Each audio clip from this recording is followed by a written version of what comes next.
Monica! I don't want to see you back here until you're ready to wake up and start doing things properly! Right now, you're a disgrace to my kitchen and to the Hotel de Boer name! It was an accident. I'm sorry, did you hear me asking for excuses? No, I'll do better, I promise. Why is she so aggressive?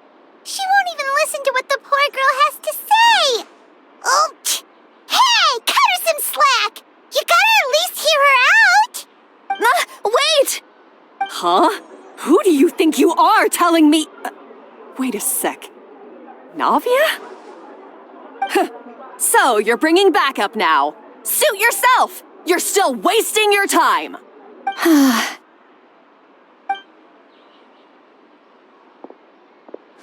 Savannah, is this how you always treat your staff?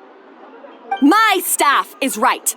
I'm the one in charge here now. And last time I checked, the Hotel de Boer doesn't take orders from the Spina di Rosula. Of course. How you run your kitchen is none of our business. But when a member of your staff is so overworked he becomes gravely ill, that most definitely is our business. We're going to stand up for him, whether you like it or not. Overworked? I've said it before and I'll say it again. If Fermont can't handle the job, then tough luck. There are plenty of other capable people I can hire instead. But Fermont can do the job, he just... Monica, back inside, now! Huh? But you said I shouldn't come back until...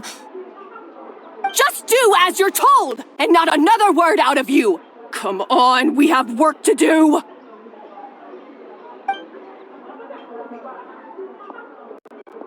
Wow, what a horrible person!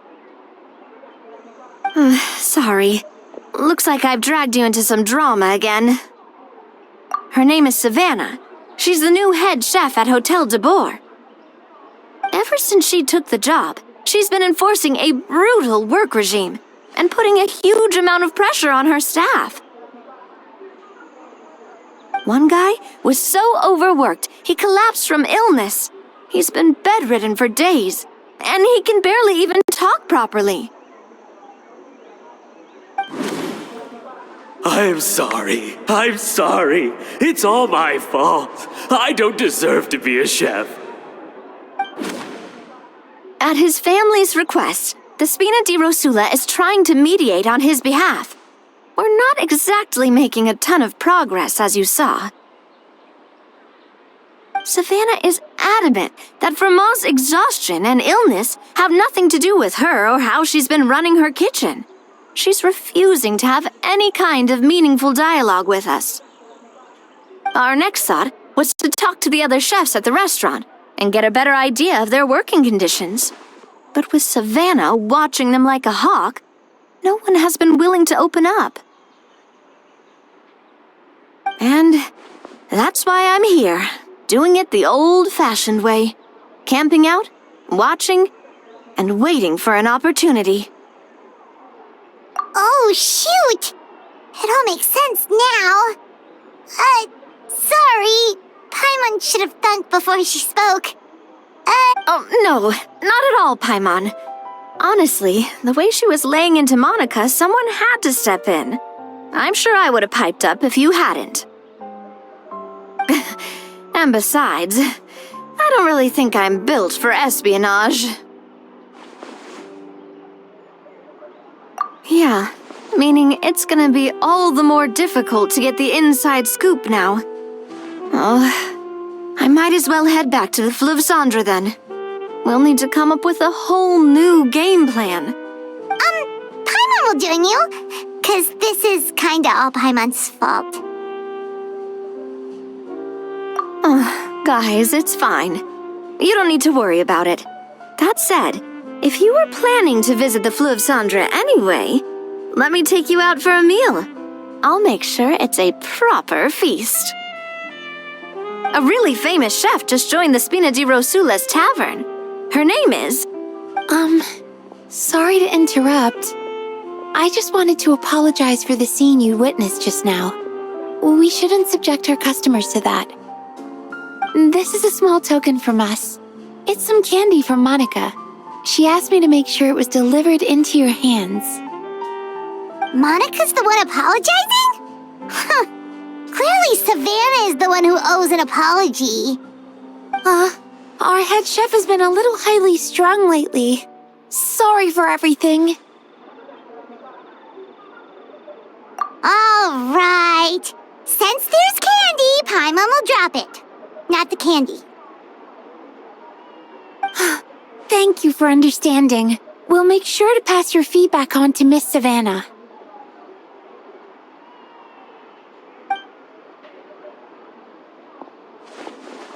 A little highly strung, huh?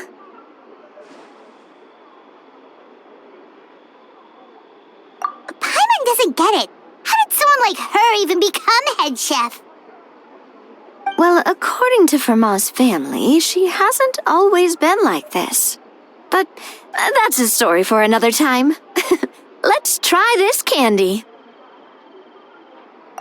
Oh, Paimon totally gets it. Come on, dig in! Huh? Hold on, there's something written on the wrapper. Find Escoffier?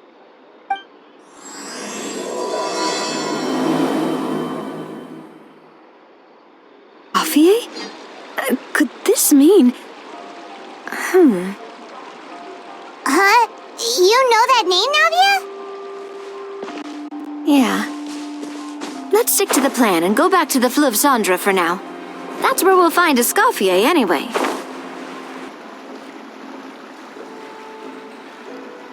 So, who is this Escoffier anyway? Well, for starters, she used to be the head chef at the Hotel de Bourg, before Savannah. She recreated the legendary Gâteau de Bourg and restored the restaurant back to its former glory. Safe to say, she's the most renowned head chef in the Hotel de Bourg's history, after the culinary genius Modeste himself. Gâteau de Bourg? That's the super exclusive cake that they only sell a few slices a day, right? Wow. Why the heck would she let Savannah take her place? Well, apparently, the Hotel de Bourg was reported for a safety incident. Someone claims that the kitchen was adding an illegal substance to their menu. But none of the chefs had any idea how it could have gotten into the food. In the end, Escoffier decided that as head chef, she should take responsibility. And she was sent to the fortress of Meripede. The fortress of Meripede? Well, you're right. The quantity of the substance they found was fairly minimal. Even the guards believed the whole thing was probably just an accident. Escoffier didn't have to stay in the fortress for long, but still, by the time she returned, the role of head chef had already passed to Savannah. So that's what happened. Paimon still thinks it's really unfair. Even though Escoffier is no longer head chef at the hotel, she's still well respected by the staff. So, I'm guessing what Monica wants is for us to convince Escoffier to try and negotiate with Savannah on the staff's behalf. Oh, Paimon gets it! Monica wants Escoffier to come back and kick Savannah out. It's simple. If the new head chef is stressing everyone out, then the solution is just get the old one back. Well, about that... You thought cream of mushroom soup was ready to serve after 3.5 minutes on the stove. You'd have had more sense serving hot water with ice cubes.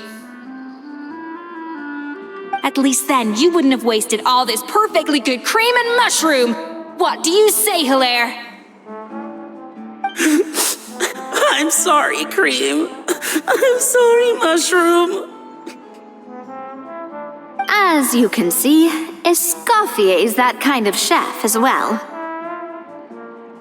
You have to leave it on the heat for long enough to allow those flavors the chance to come out.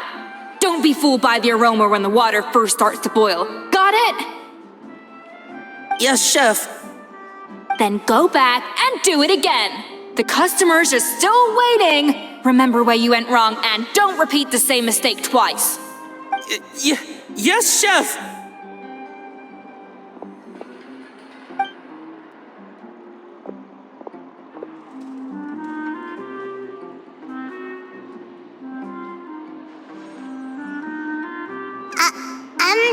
Excuse us, we're... Waiting to be served? Sorry, we're pretty busy. I'm afraid you have to join the line. Oh, no, we're not here to eat. So you're not paying customers? Then I'm afraid the wait will be even longer.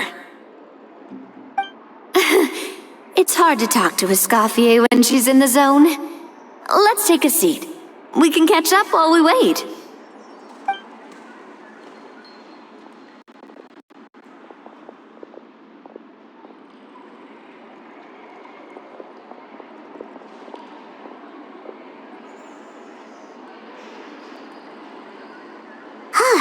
Looks like the rush hour is finally over. Is it always this busy here? These days, yes.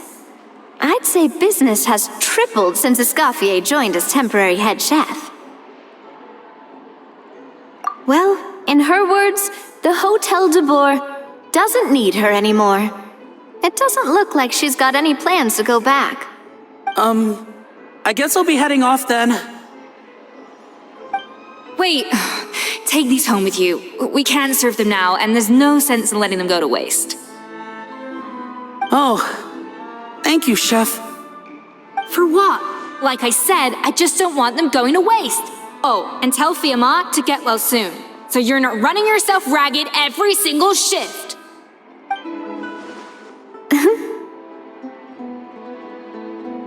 Fiamma. That's the second time we've heard that name. Who is that again? He's the chef that fell ill from stress. Hilaire is his son.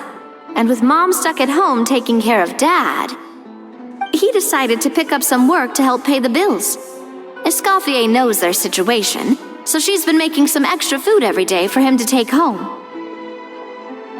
Hey, I heard that, Navia! I've told you before, no one's making extra food. Hilaire is making blunders in the kitchen, and I can't serve his failed dishes, so he might as well take them home.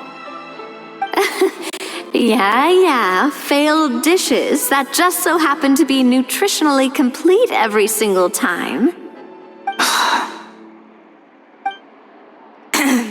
So you two must be the world-famous traveler and his companion, Paimon. Yes? Is there something I can help you with? Oh, so you know us already. We'll skip the introduction then. We're here to talk about Savannah. Oh, I certainly am. The Spina's headquarters are right next to the tavern. And I've lost count of the number of times Navi has come to pester me about it. But I don't work for the Hotel de Boer anymore. And being ex-head chef doesn't give me the right to interfere with that business. Besides, I'm the one who persuaded Savannah to take the job in the first place. What? Well, she was a much gentler person back then. A little timid even. She wasn't at all confident that she was the right fit for the role. That's hard to believe. Are we definitely talking about the same Savannah here? Honestly, I do wonder if she's just emulating me. I mean, I'm not the most pleasant head chef to be around either. Anyway, suffice to say that given the history between us, it'll be tricky for me to tell her she's doing her job wrong without coming across like a huge hypocrite. Fiamma and the others probably think that Savannah gets it all from me. I wouldn't be so sure about that, Escoffier. Look at this note we got from Monica. She mentioned me. Whatever shortcomings you feel you have, it looks like Monica still trusts you. As for the others, well, how can you know what they think unless you ask them? Monica.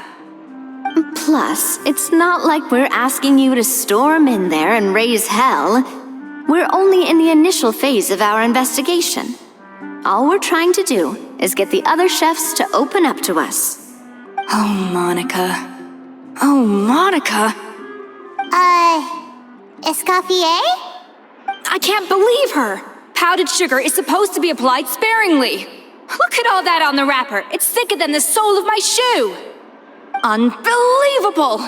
I won't stand for this. She has to learn. Come on. Wait, so now she's, Let's go catch up to her. We don't want to keep her waiting.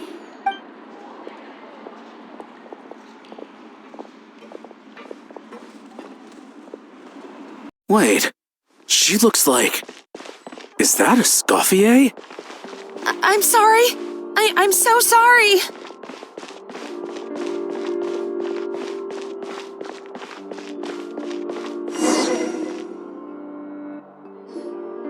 I'm sorry, I'm so sorry. I messed up your order. Oh, I wouldn't go that far. Maybe the taste is a little off, but if you hadn't brought it up, I don't think I would have noticed. But, please, you have to forgive me or Chef is gonna... Okay, I know. I'll kneel before you. What the heck? Get up, Monica. Can't you see that you're just making your customer feel more awkward? Escoffier? If you want forgiveness, then do what any self-respecting chef would do. Make the dish again. And this time, get it right. You cannot go begging your customers to feel sorry for you. Savannah said that I'm not allowed back in the kitchen until I've corrected my mistake. But if I can't go back into the kitchen, I can't do the dish over. That's some backwards logic. How can you fix your mistake without being allowed to cook? If this is what Fermat had to put up with, then no wonder he had a breakdown. We apologize for interrupting your meal, sir. It's fine. With my layman's palate, it's not like I can tell the difference anyway. I was actually quite enjoying my meal until she appeared out of nowhere and started apologizing. Gave me a bit of a fright, to be honest. Oh, well, it's because Chef Savannah tasted a bit of the leftover soup from my pot and then threw me out of the kitchen. Gosh, that's pretty strict. Has she always been that way? I don't recall things being like this when Escoffier was head chef here. I gotta say, you're all looking a little worse for wear these days. I mean, Escoffier was strict too, but I think the difference is that her criticism was more constructive, so you knew what you did wrong and how to improve, and we all knew that it came from a good place. Chef Escoffier was hard on us because she truly wanted us to reach her level. But these days, whenever we make a mistake, we just get told to wake up, get your head in the game, or just do it again. And it's only gotten worse since word got out that Chef Escoffier had started working again in the Fleuve Cendre. Monica, you don't need to call me chef. I'm not the boss here anymore. Yeah, but through no fault of your own, what happened back then, that wasn't on you, and all of us know that. That banquet was a huge event, and so many staff were involved every step of the way. With so many moving parts, there's no way of knowing how that Lumiline ended up in the food we served. Lumiline? What's that? A new drug from the Fontaine Research Institute, produced from an extract of the Lumitoile. Apparently it sharpens the senses, so they used it to treat people with impaired responses to stimuli. Oh, yeah, I've heard about that. They found out you can use it as a flavor enhancer since it stimulates the taste buds. Makes things pretty addictive. They also found that overuse can have mood-altering effects and even lead to nerve damage, so it quickly ended up on the guard's list of controlled substances. Unfortunately, however, some food products containing the additive had already made it to the market by the time the guards banned it from the restaurant industry. Everyone knows that in all likelihood, someone probably just purchased a batch of contaminated ingredients by mistake. But you took all the blame. We all know why. You just didn't want to see this turn into a place where tensions are constantly running high, because everyone's suspicious of each other all the time. And now look at you. A fry chef in the Fleuve Cendre. What are you trying to say? Sure, the Spina's Tavern is no Hotel de Boer, but come on. It's not that bad, is it? Oh, the Fleuve Cendre, you say? Great. That's where I'm dining from now on. Monica, I'm very happy with my current job. And there's no changing the past. We just have to let bygones be bygones. Besides, at the end of the day, I was the head chef, regardless of whose mistake it was. Ultimately, the responsibility lay with me. If only Savannah was half the boss you were. I'm sorry? Do you have a problem with my conduct as head chef? No, chef. So, you do remember who's boss? Escoffier? I thought you'd left this place for good. What are you doing back here?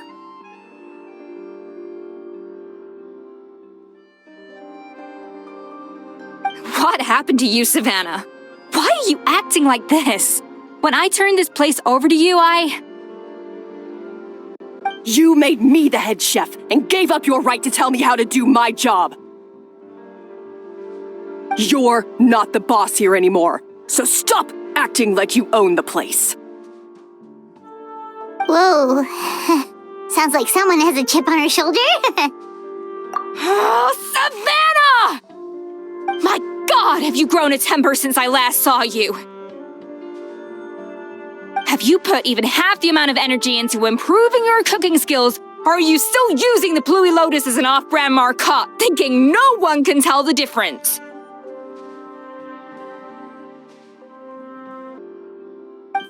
That's none of your business! What happened to not storming in and raising hell? Ho ho! I was not expecting to see something this spicy as soon as Escoffier returned. Huh? Fan Agem? Aye, miladies. Might I make a humble suggestion? Given that we have ourselves a tête-à-tête between chefs at the Hotel de Boer, I dare say it would be de rigueur to settle this the traditional way. The traditional way? That can only mean one thing. That's right! I'm talking, of course, about the tradition established by Modeste himself. The cooking contest! According to legend, the founders of Hotel de Boer, Modeste and Savelli, used this method to resolve all of their disputes. Everything from petty arguments over next week's menu to disagreements over the strategic direction of the restaurant. The cooking contest would decide who had the final say. Sounds like they had a lot of free time on their hands. Ah, well, it might sound that way to us. But in fact, the cooking contest played an enormous role in motivating chefs to hone their skills, reaching new heights of excellence in the culinary arts. And indeed, the reintroduction of this institution in recent years has surely been instrumental in transforming the Hotel de Boer into the top-ranking restaurant in Fontaine. Reintroduction? Someone brought it back? Who? What say you, Escoffier? Surely you of all people won't back down from this challenge. It was you who put the rule in place, after all.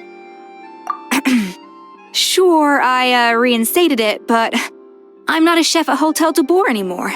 Isn't this bending the rules a little? I see no issue as long as both sides agree to the terms. We could simply treat it as an exhibition of sorts.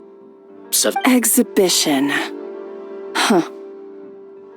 No, if we're going to battle it out, let's put it all on the line. If I lose, it's up to you what happens to me.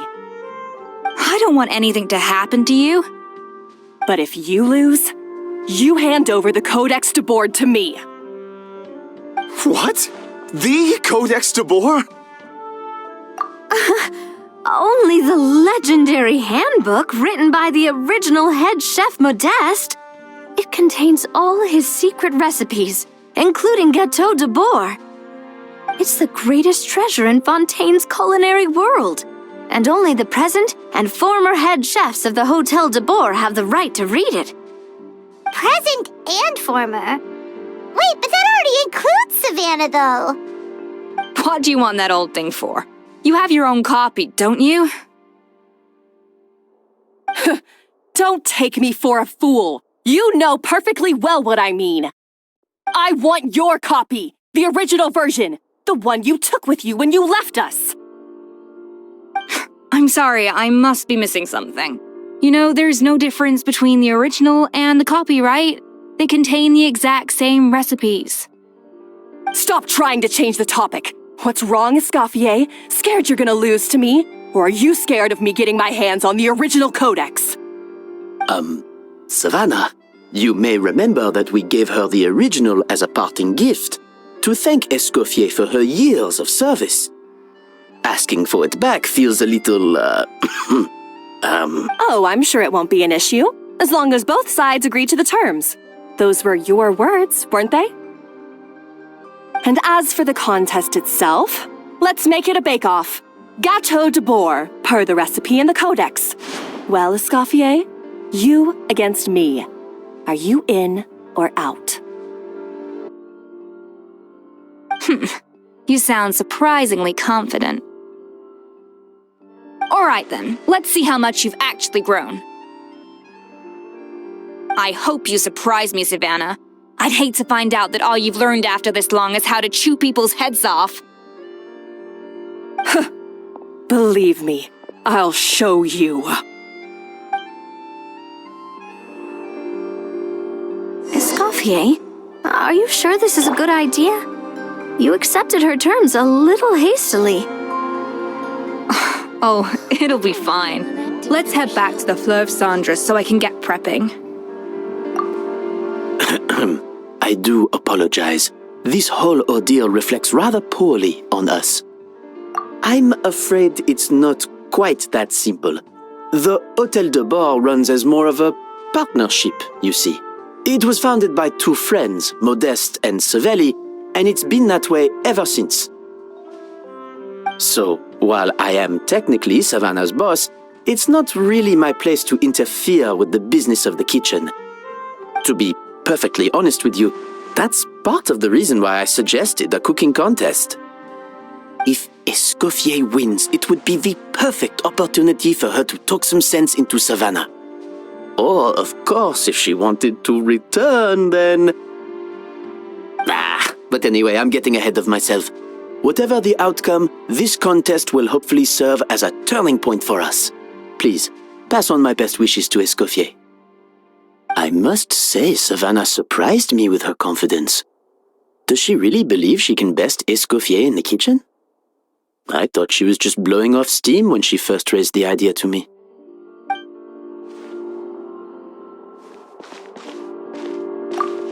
I can't believe I got to witness that firsthand. I only stopped by here for a quick meal. I definitely got my Mora's worth today.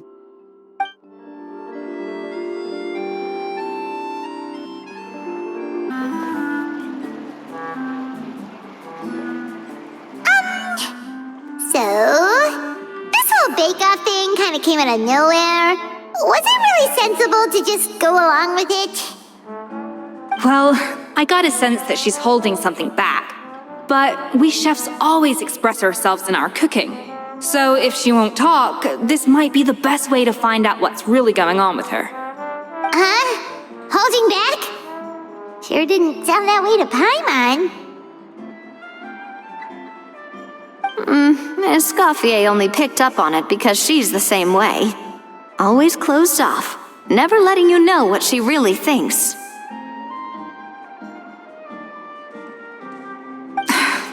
That's patently false, at least where your macarons are concerned. I've been nothing but truthful with you about the disgraceful amount of sugar you use. Okay, that's one case where you can keep your thoughts to yourself.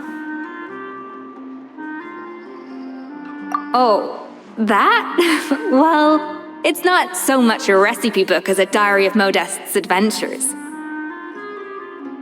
Back in the day, he and his good friend Savelli explored far and wide, partly adventuring, partly looking for new ingredients and developing new recipes. Their creations had an enormous influence on the course of Fontaine cuisine, turning it into a much more vibrant and diverse scene. For instance, legend has it that the original Gâteau de Bourg was made using a special secret ingredient that Modeste discovered on one of his adventures. For instance, legend has it that the original Gâteau de Bourg was made using a special secret ingredient that Modeste discovered on one of his adventures. So rare was the ingredient that they could never make more than 16 slices of the cake per day. But everyone who tried it claimed that it was one of the most blissful and invigorating things they had ever tasted. Modeste and Savelli went on to found the original Hôtel de Bourg, which catapulted them to stardom in Fontaine's culinary world. Especially Modeste. He was hailed as a once-in-a-generation genius, and over time, the recipes from his adventure log became known as the Codex de Bourg. Paimon's heard this kind of story before. Armed with the Codex, the Hôtel de Bourg took its rightful place as the finest restaurant in the land, serving those recipes for centuries to come. Something like that? What? No, of course not. Cooking is a constantly evolving art form. How could any restaurant survive if they only served food that was popular last century? Anyway, never mind centuries. Savelli and Modeste parted ways not even 10 years after their rise to fame. Then, Modeste passed away while he was still in his prime. And that was it. The end of the Hôtel de Bourg's heyday. It fell into decline, and for most of its history, it was just a nondescript place with a couple of cheap tables. It's only in recent decades that it started recovering. Even then, it still took numerous relocations and changes of management before we finally ended up with Vanigem and the restaurant we have today. Oh! So the Codex really isn't all that, then.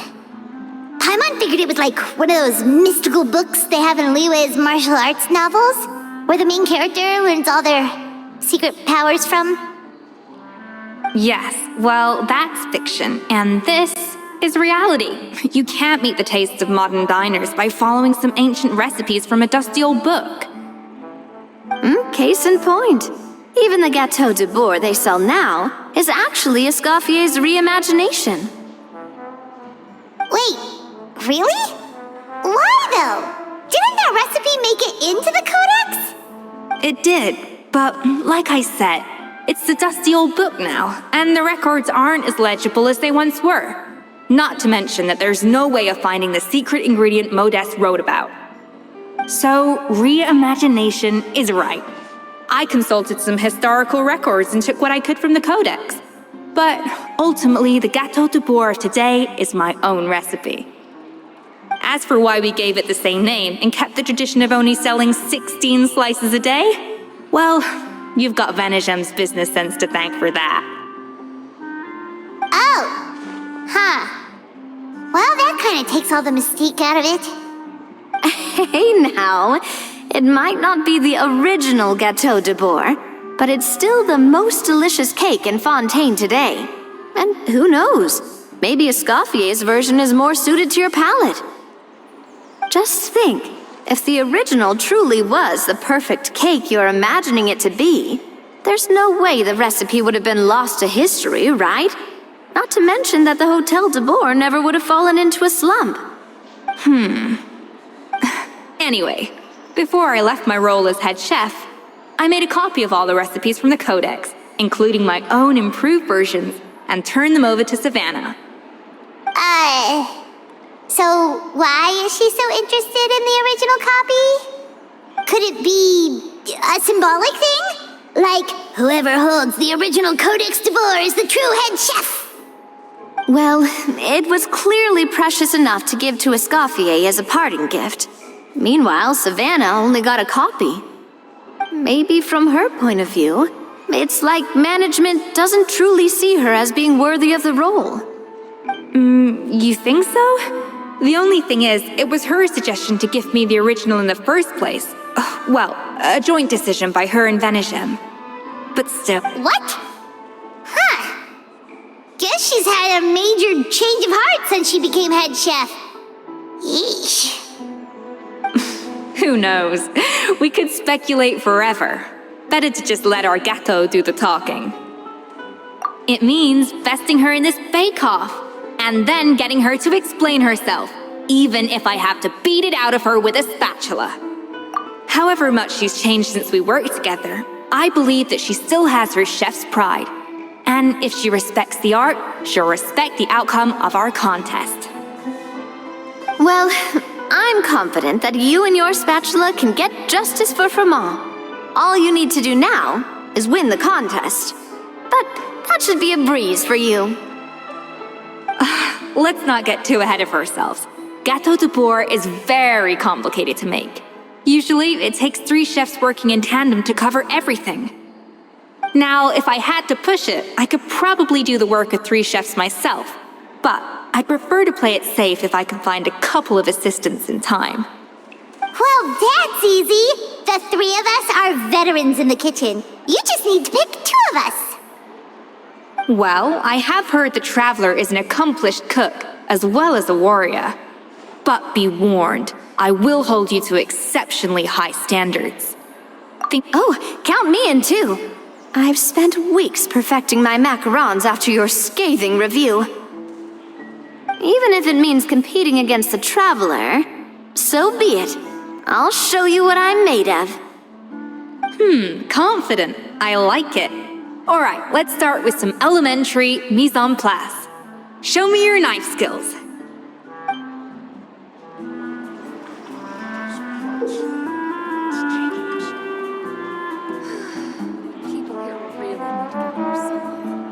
I've always called it chopping stuff up, not mise en place. But it's basically the same thing, right?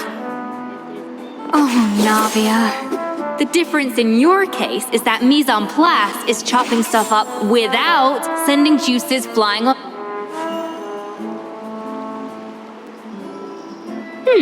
Looks like you found that easier than I expected. Yeah, thankfully it was pretty straightforward in the end. You made it sound like we'd be carving statues out of fruits or something. Well, brace yourself, because the next step is anything but straightforward. I'll be using this cold press to extract flavor compounds from the ingredients. A kind of special food processor I got the Fontaine Research Institute to make for me. It uses cold temperature extraction to isolate the essence of cooking ingredients, which can then be used to flavor dishes more precisely. But this isn't exactly standard kitchen equipment, so that probably didn't make a whole lot of sense. Let me give you a demonstration instead. Made equipment from the Fontaine Research Institute, huh?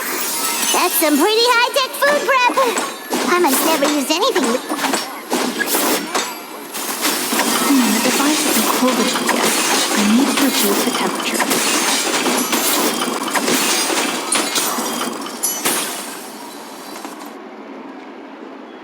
And done! These are the flavor compounds extracted from our ingredients.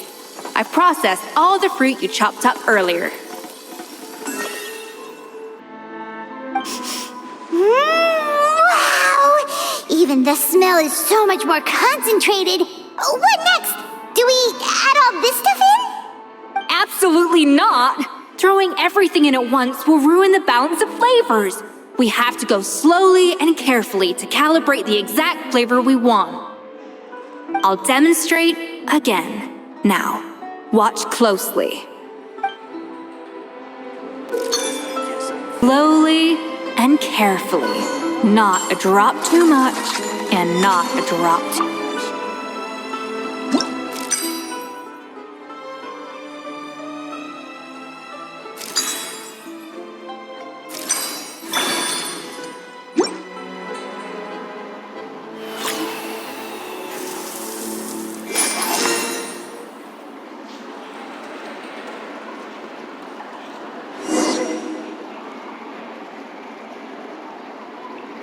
And voila! Now it's your turn.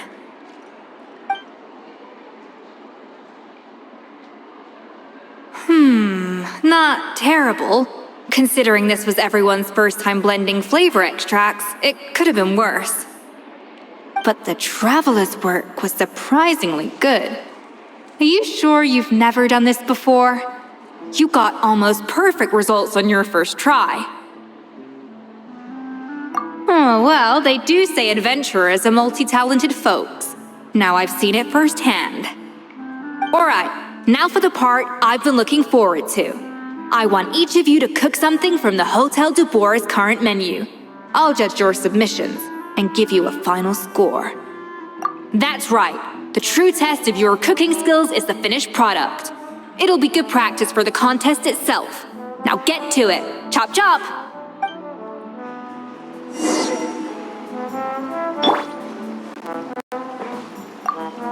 How's it going?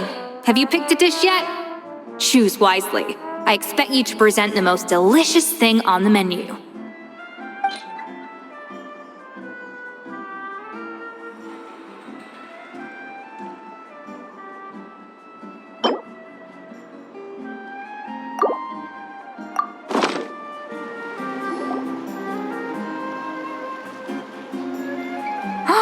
Look at that! With the grace of a snow-winged goose, as I like to say. Now, let the grating commence.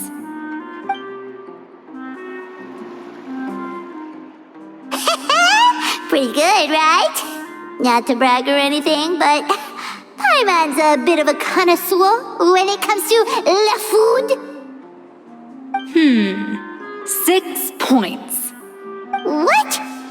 Oh, well, fair enough. Paimon doesn't cook all that often, so as long as it's a pass. That's 6 out of 100. What?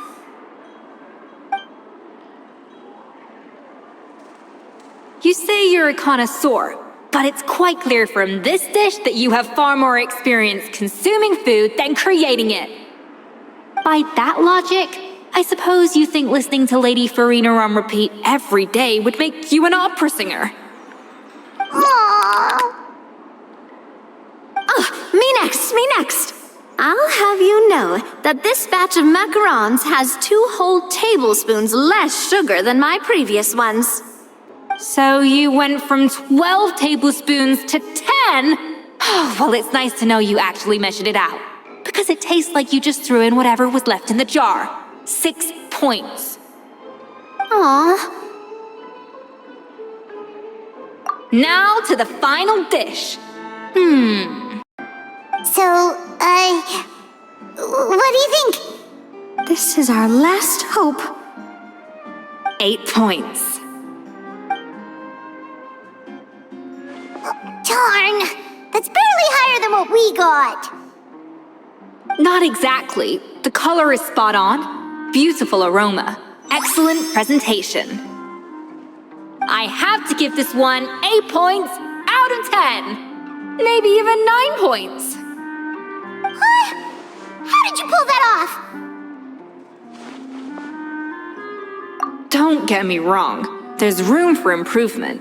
But still, this is clearly the work of an accomplished chef. I can tell that you've put many hours of work into honing your skills in the kitchen. I can really taste the grace of the snow-winged goose in this dish. The traveler's journey, with all its trials, tribulations, and setbacks. Not to mention the frustrations of having a picky eater for a partner. Hey, you made that last part up! No way did you taste that! Well, it looks like I lost fair and square. I guess you'll be taking the traveler as one of your assistants then? But if it takes 3 chefs, that still leaves 1 slot remaining. Maybe Paimon and Navia should keep practicing and see how it goes? Chef Escoffier. Oh, it's Hilaire. What brings you here? I heard the news about the cooking contest. You're doing Gâteau de Bois, right? I was just wondering if you needed any help. And you think you're up to the task, do you? Oh, no, I know I'm not there yet. It's actually my dad who wanted to help. Firma? Last I heard, you could barely get out of bed. Chef Escoffier, Navia, Traveler, thank you all so much for everything you're doing for me and my family. I've had enough of sitting around at home while you run yourselves ragged. If you let me, I'd like to help you win this cooking contest. Yeah, I was gonna say the same thing. Don't you worry. I'll be fine. I'm feeling much better now. I'm sorry. I know I've been rather useless these past few days, but not anymore. The fact is, I'm a fine chef, despite recent events. I've proven myself in the Hotel de Bourg kitchen, so if anyone's qualified to work under Chef Escoffier, it's me. I think. I hope so. Firma, have you even set foot in a kitchen since leaving Hotel de Bourg? I have not, but I'm fully rested now. I know I can handle it. I'll prove it. Let me whip something up for you right now.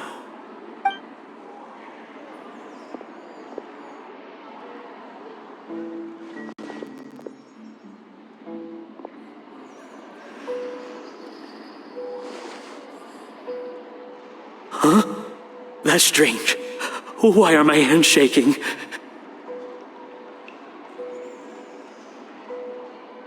What do you call this, Verma? I can't seem to grip my knife. Do it again! Again! Again! I... Hopeless. Get out of my kitchen yesterday.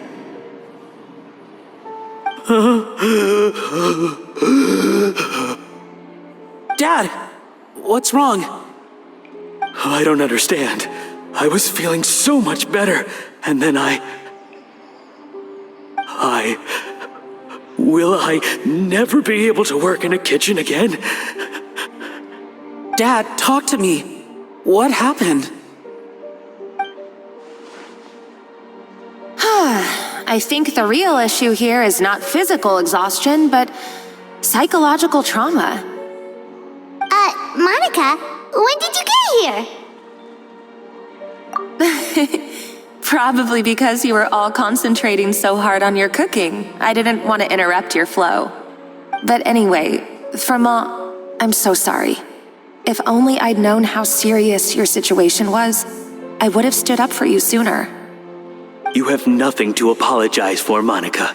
During those long nights of redoing every order, you were the only person who looked out for me. Oh, come on. All I did was make you some tea. I doubt it was much help. Savannah was so ruthless toward you. I probably should have brought you something stronger. She sounds like the worst. All right, another Savannah horror story. Let's hear it. She's been getting harsher and harsher on us ever since she heard about Escoffier's new role in the Fleuve Cendre. Seems like no matter what we make, she'll find something wrong with it. What is this? It looks like a dog's been at it! In the trash now! Then she orders us to redo the dish again and again, but we never know what's going to make her happy. Do it again, do it again, do it again! Every time you remake it, you just get another earful from her. Either straighten yourself out or get out of my kitchen! So now, it seems like just picking up a kitchen utensil gives me flashbacks of her yelling at me. Oh man, that must be awful. The more I want to get it perfect, the more my hands shake, and the more scared I am of making another mistake. How can you give up so easily, Firma? You weren't a quitter when you were working for me. And even under Savannah, you talk about working late into the night trying to perfect your dishes. That says to me that you still hadn't lost that determination to prove yourself. What changed? I don't know what's come over me. When I think back, I just remember feeling like my heart and my hands were growing heavier and heavier as the shift went on.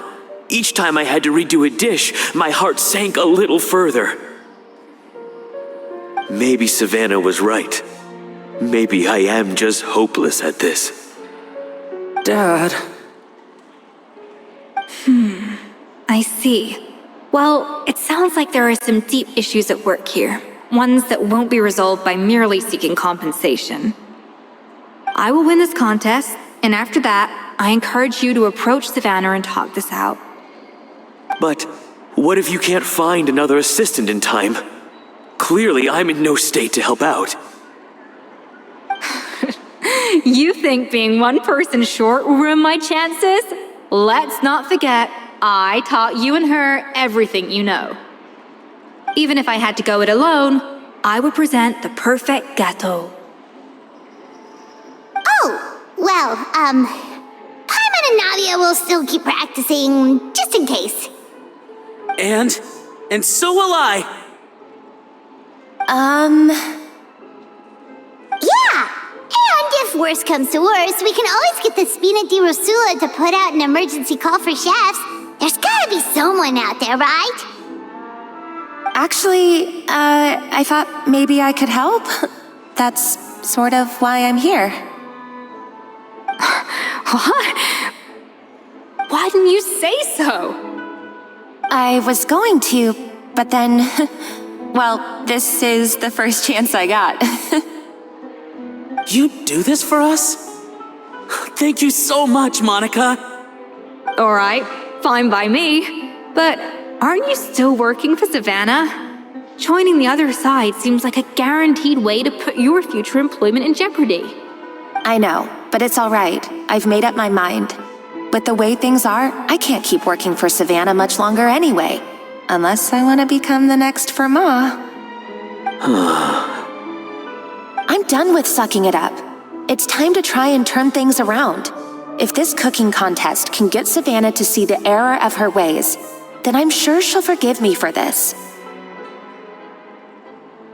Well, Paimon didn't think we'd be poaching from Savannah's staff to get our third person, but there you go.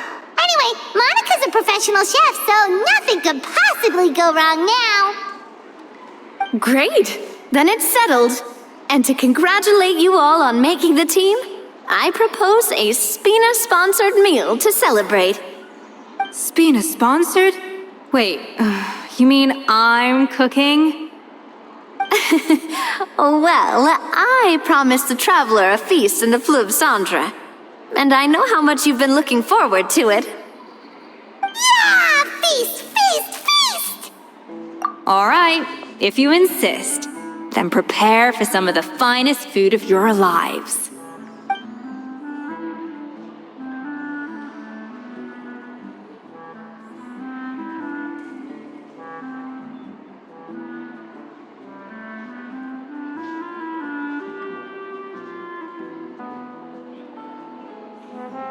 That's not a bad idea, actually.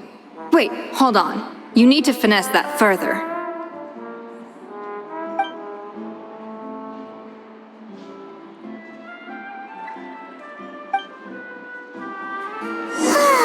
That was a dream come true.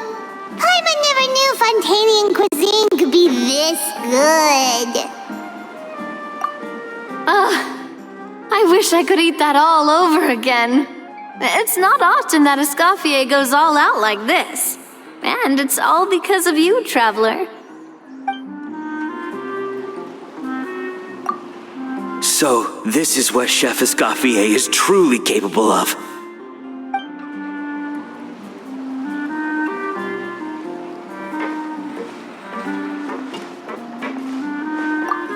Wow. I don't know if I'll ever be able to cook as good as that.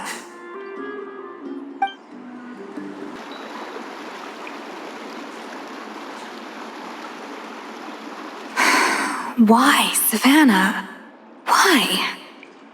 Oh, nothing. I was just flicking through the original Codex de Boer. I wanted to see if there was anything I'm missing. Something I hadn't noticed before. That might explain why Savannah's so desperate to get her hands on it. can't find anything. It's just some hastily scribbled recipes in between diary entries from Modeste's adventuring phase. And most of it's not even legible anymore. The copy I gave her not only has all the recipes in full, but even includes my own private tips and notes from years of experience. Surely that's infinitely more useful than this old thing. Yeah, maybe. Still, it's just hard for me to imagine that the Savannah I knew would go to all this effort just to make a point. We were. At least I always thought we were. She was a little shy, but meticulous with everything and everyone she dealt with. She made a few mistakes here and there, but she was quick to correct them whenever they were pointed out. And she was always striving to improve as a chef. Those qualities are why I recommended her to replace me as head chef. I never imagined for 1 second that she'd cause Fiamma and the other staff so much grief.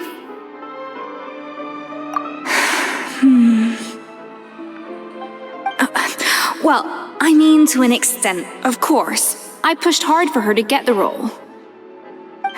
And the idea that she turned out like this because of me is difficult to come to terms with. I wonder if this is how Modeste felt back when he was writing the Codex. Yes, with his good friend and co-founder of the Hotel de Boer, Savelli. The story goes that after Modeste unveiled his Gâteau de Boer and was hailed as a culinary genius, he was admired and adored by all. But his newfound fame slowly drove him and Savelli apart. Unlike Modeste, whose every new creation was an instant hit, Savelli seemed to face setbacks at every turn. Doors that would swing wide open for Modeste would shut in Savelli's face. And with Modeste being whisked off to all manner of functions by his celebrity friends, he had less and less time to discuss the culinary arts with Savelli. People started gossiping about Savelli, and their relationship between the two gradually soured. Everything came to an abrupt end when Modeste, still in the prime of his life and still hailed as a genius, and that was it. They neither had a decisive split nor got the chance to properly reconcile. Their story just came to an end. One rumor had it that Savelli actually killed Modeste out of jealousy, even as the latter was hoping to make amends. Unlikely, it's a popular theory, but there's no real basis for it. At least there are no records of Savelli ever being convicted of a crime. Still, beyond a point, there's no way of knowing what truly happened in the past. All we can do is try to make sure the present doesn't quite go as badly. And that's why I have to win this contest tomorrow. Then get the truth about everything that's been going on, even if it means cracking her open like a nut. You're right about that. Just follow my lead and victory will be ours. Coming back for a cooking contest. Wait, seriously? Escoffier in a cooking contest? Now that I've got to see. I don't get it. Why would anyone in their right mind challenge her to a cooking contest?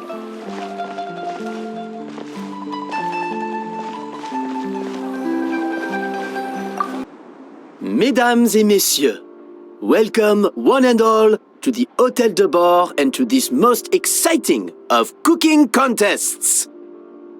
Savannah, I've brought the original copy of the Codex you asked for. Monica? Huh.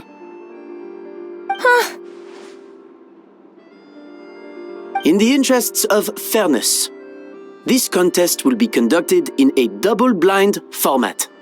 Once the dishes are complete, they will be sent to the back of the kitchen where they'll each receive a label. The labels will be placed out of sight underneath the plates, only to be revealed after the judges have sampled them and reached a final verdict. This is to ensure that no one will know which dish is made by which contestant. As one of the judges, I promise to be fair and impartial. When my meal got interrupted yesterday, I never thought this is how they'd make it up to me. Getting a seat on the judging panel is a pretty sweet deal. Both contestants have taken their positions.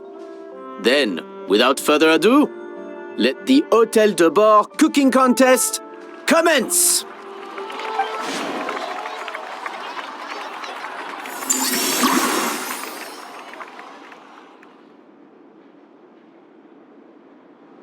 Monica, Traveler, it's go time. Let's do this.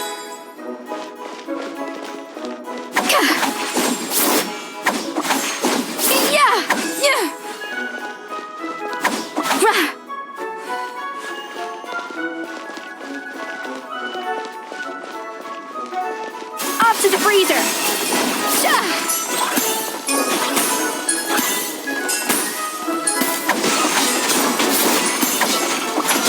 That should be enough flavoring. Now hurry up and balance the flavors.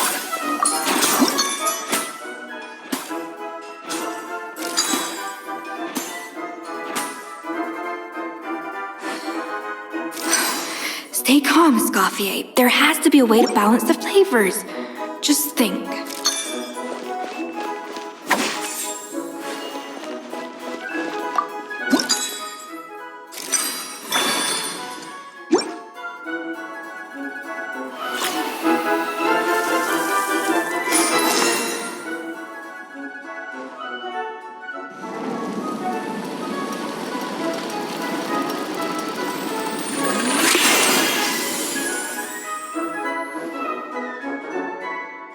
Come on, Escoffier! Come on, Traveler!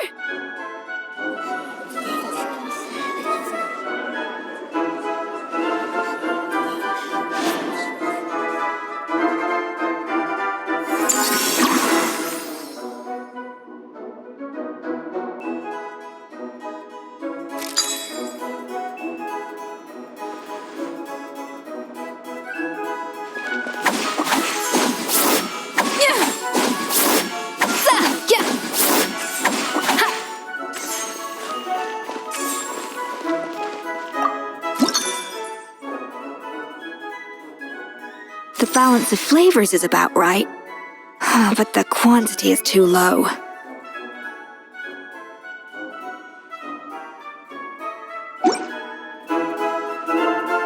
Alphonse! What are you playing at? Not how I taught you to do it! Stop horsing around and do it again! Yes, chef!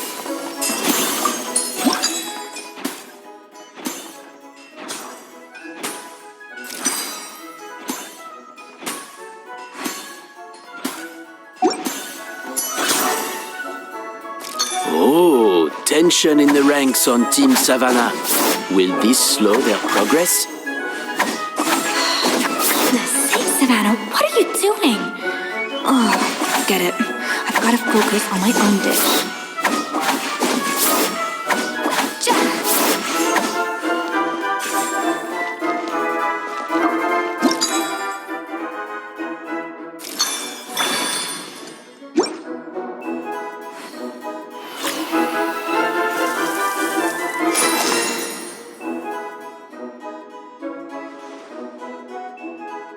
So, what do you think?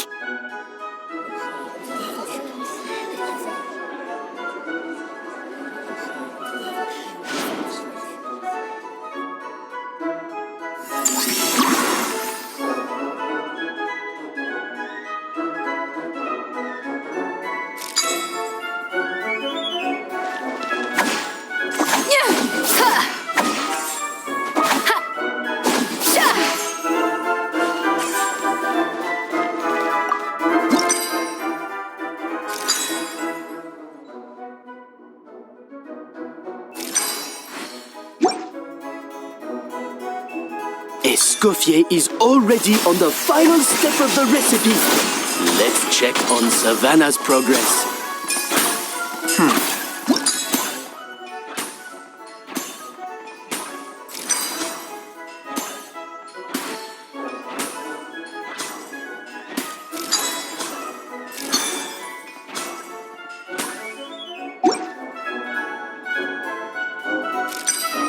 Enough!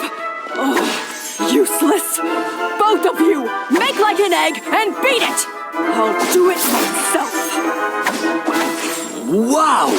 Is Savannah serious? Can she really make up for lost time working alone?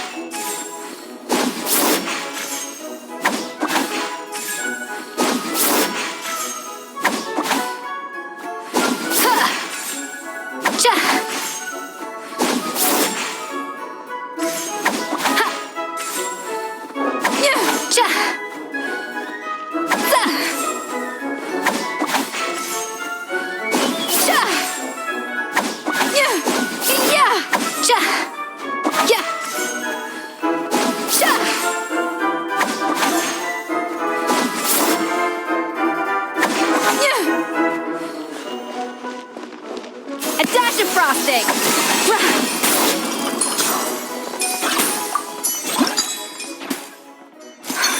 What are you doing, Escoffier? Your team's waiting on you.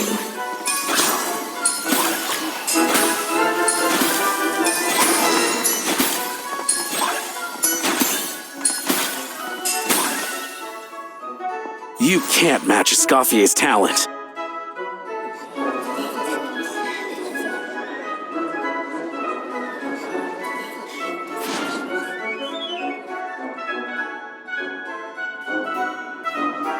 I present to you Gâteau de Bourg.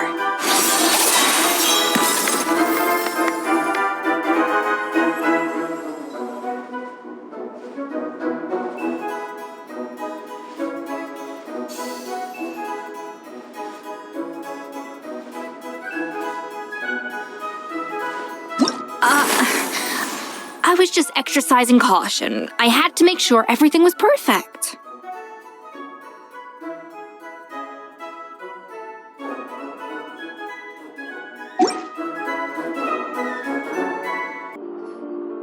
Time's up! Contestants, please take your dishes to the back.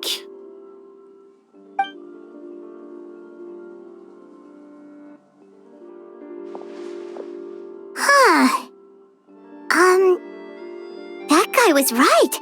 You really can't tell whose is whose just by looking at them. We both made the same dish after all. For all her flaws, Savannah's a talented chef who earned my recommendation for good reason. She wouldn't screw up something as elementary as the cake's appearance. Whoa! This is really rather good. Wonderfully soft and fluffy. Beautifully sweet. This is a masterclass in how to make Gâteau de Bourg. I would give this one at least 9.9 out of 10. Only because there's something about the flavor of the base. It's just a little different from the recipe I'm used to. Huh? Really? I couldn't tell.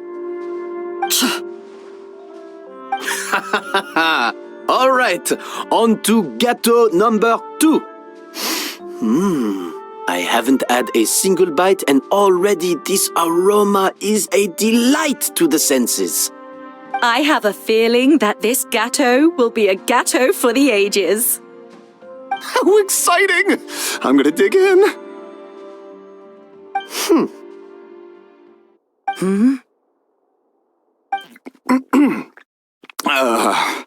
I think maybe someone got a little carried away when they were adding the sugar.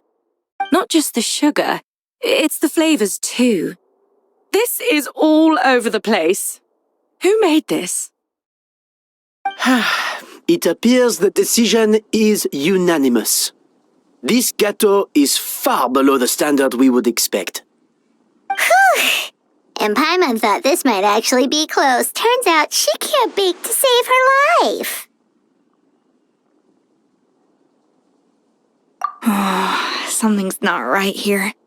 Savannah may not be perfect, but no way is she this sloppy. I can now declare that the creator of the first gâteau has won this cooking contest. Now, all that remains is to turn the plate over and reveal the chef's name underneath. What? It's Savannah? No! That's impossible!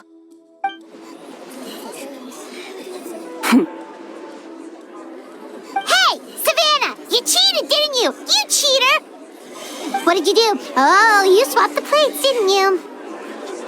Well, someone's a sore loser.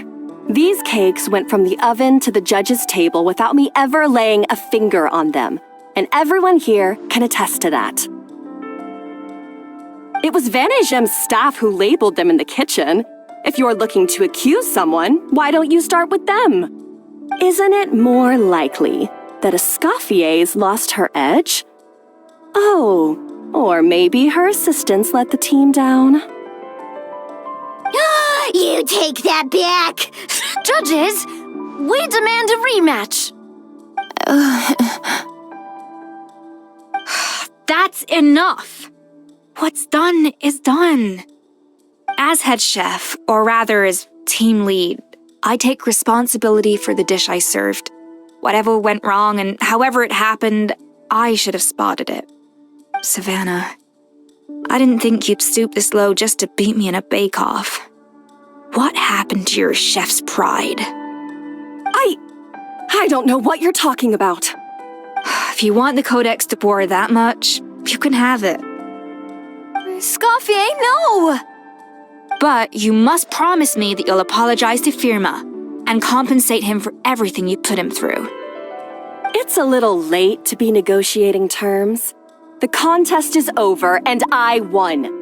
That means you owe me the Codex, and I owe you nothing. Look, Savannah, you may have fooled everyone else, but can you really fool yourself? What I'm offering is to accept defeat without looking to expose what you've done. But only on the condition that you promise to stop putting so much pressure on your staff. Fine. I'll treat this as your final handover of duties from one head chef to the next. So, will that be all, ex-head chef? Or is there any other unfinished business you'd like to leave in my hands? I didn't mean that to be a scolding from your former boss, just a word of advice from a fellow chef and a friend. But I don't know if you're even open to input from other people anymore. I know what I'm doing. I don't need your advice.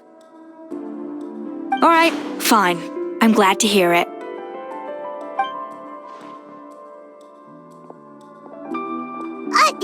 Escoffier! The Codex de Boer! Finally. Now, at long last, I will succeed. Escoffier? How could you let her get away with this? Yeah! The Codex is a souvenir of your time here! Doesn't that mean anything to you? It's all right. It was just a bake-off, not the end of the world. I'm already over it. Besides, it's not all bad. She agreed to compensate Firma. That's mission accomplished for the Spina. Honestly, if I'd have known that giving her the Codex would solve everything, I'd have just done that in the first place. I mean, why bother with the whole cooking contest? It's such a waste of time and energy.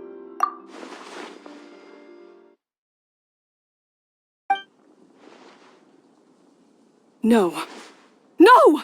This doesn't make any sense! Huh? That's it? No secrets, no nothing? I don't believe it! This can't be happening. Oh, Chef Savannah! Savannah?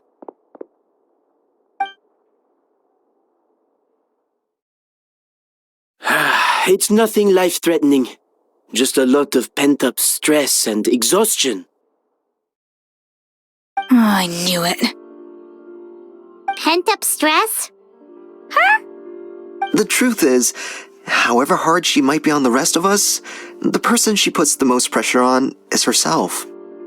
Yes, there are nights when she makes us redo things over and over into the wee hours. But for her, it's every night. She'll hide herself away in the kitchen, working on new techniques and recipes, and only realize how long she's been at it when we come to work the following morning. But why? Why would she do that? Our best guess is, she doesn't want to be seen as less of a chef than Escoffier. And there it is.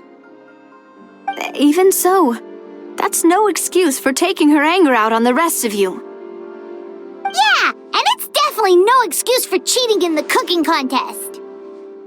About that, we honestly have no idea how she did it. We were focused on our own work the whole time, like she asked. Leone and Algalia were the ones I tasked with labeling the cakes. I've already spoken to them both. They're at a loss to explain it too. Not to worry. Come on, join me downstairs. I'll interrogate the guilty gâteau myself. Well, how is it? Have you figured out what it was? Oh, this is aggravated assault on my palate. I'd rather eat wet cement than this. Is it really that bad? I made sure to taste test it before it was served. Oh, relax. This isn't your cake. Savannah never switched the plates. The offending flavors are coming from in between the icing and the cake base, which means someone tampered with it while it was being made. Or in other words, we have a traitor in our midst. I'm sorry. I was forced into it. It was Chef Savannah. She said if I didn't cooperate, she would... Calm down, Monica. I've already accepted defeat. And if I wanted retribution, I would have brought this up when the results were announced. Whatever's going on with you, just spill the beans. There's no need to hide it. I was the one who caused the food safety incident that one time. Food safety? Wait, you mean the Lumaline incident? So you procured the contaminated ingredients? I think so. Savannah and I were on procurement that day. I didn't check everything as well as I should have, and so I let contaminated ingredients make it into the kitchen. But I swear I didn't do it on purpose. I had no idea there was an issue with them, and I didn't know it would end up with Escoffier going to jail. But the last thing I expected was for Savannah to use it as leverage to blackmail me with...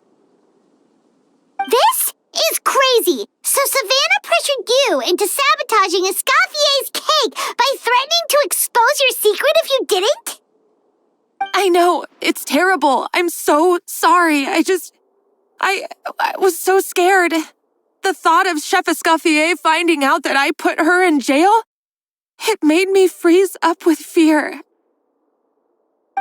I thought Escoffier would hate my guts if she ever found out, and yet somehow that's ended up in me doing something even worse.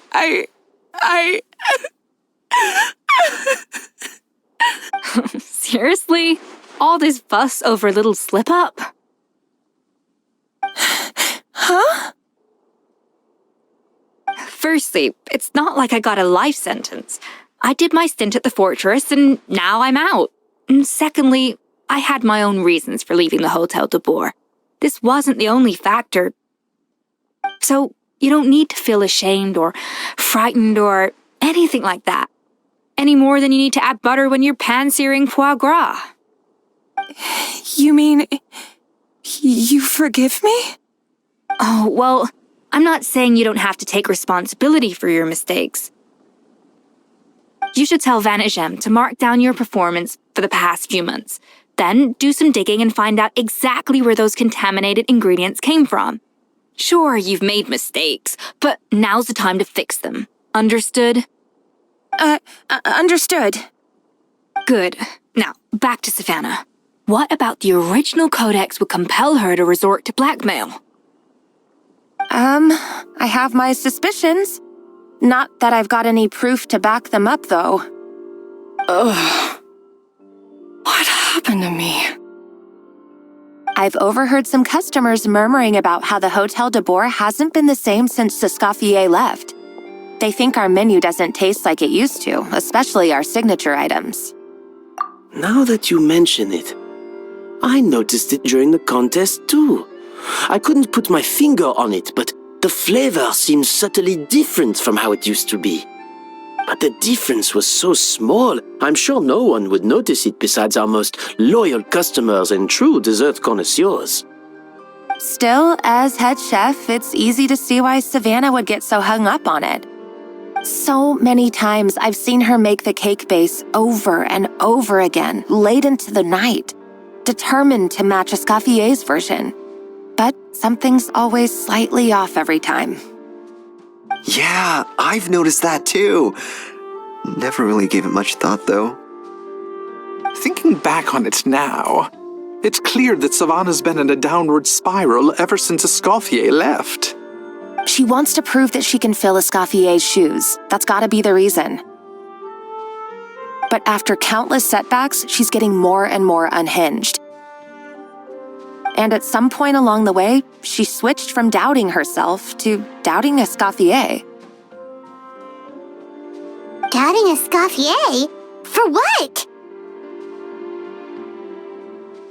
Yeah, it would explain why she was bent on getting the original at any cost. She must have thought Escoffier purposely omitted key details from her recipes when she copied them out. Also, she could retain her place as the #1 chef in Fontaine, the only one privy to all the secrets of the trade. Oh, for goodness sake, what a stupid idea. Of course. Then she finally got the codex only to discover that the secret recipes she's been pining for don't exist at all. Seeing how utterly wrong she was must have been a real shock to the system. It probably brought up everything at once. It overwhelmed her, and she passed out. There's still one thing that doesn't make sense, though. If Savannah had the real recipe all along, how come it tasted different? She might not be on the same level as Escoffier, but surely after like 50 attempts, she'd get it right one of those times. You'd think so, but geniuses like Escoffier are in a league of their own.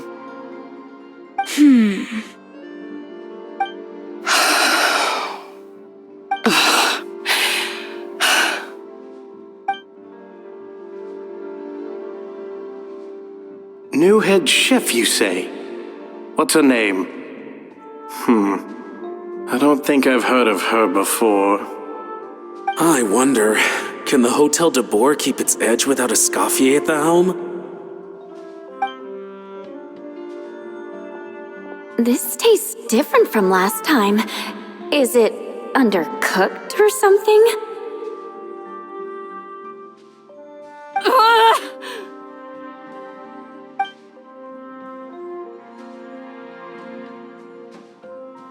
Take this. It's a copy of the Codex de Boer.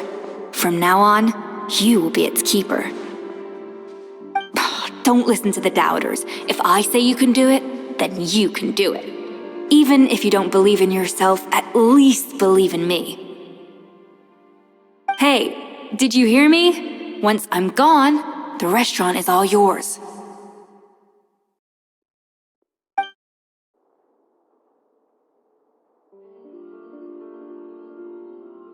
All this time, I've been blaming other people, but maybe I'm the problem.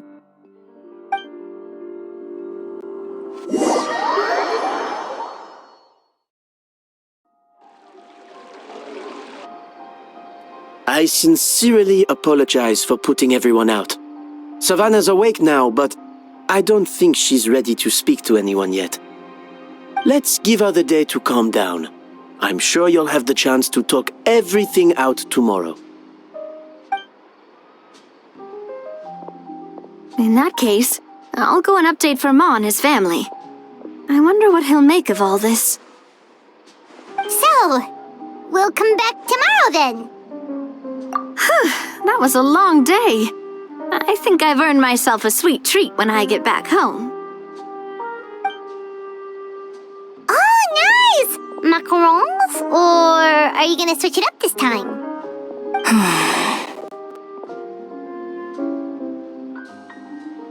Traveler, how much do you know about the snow-winged goose? Every year, they migrate long distances in search of a suitable home. there's always one goose at the front whose job is to lead the flock. Fontaine poets often use the image of that goose to explore the ideas about leadership and genius. They usually imagine someone who's a cut above the rest, a model of perfection.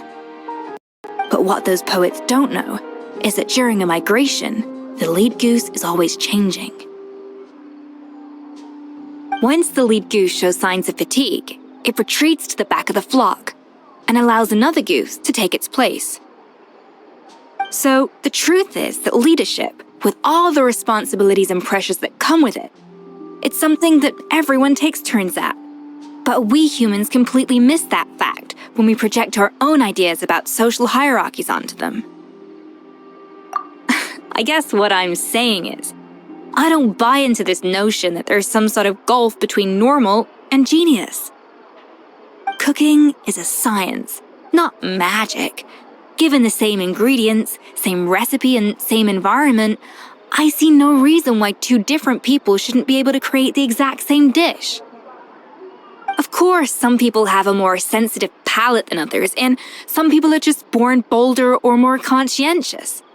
But these are all variables that can be accounted for with time and practice. I'd have no reason to expect so much from others if I believed that perfection can only come from the hands of a genius. The only reason I hold people to high standards is because, well, I believe they're capable of greatness. Okay, I've made up my mind. I'm gonna get to the bottom of why Savannah failed. And come tomorrow, I'll give her the scolding of her life, pointing out all the mistakes she's made along the way. Then she'll finally see the error of her ways.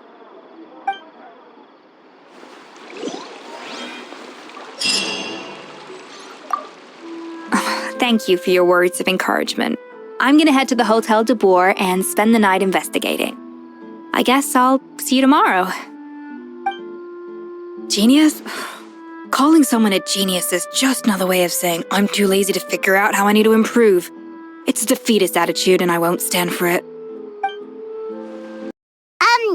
Why are we here so early? Our meeting with Vanigem isn't for a while. Check on her?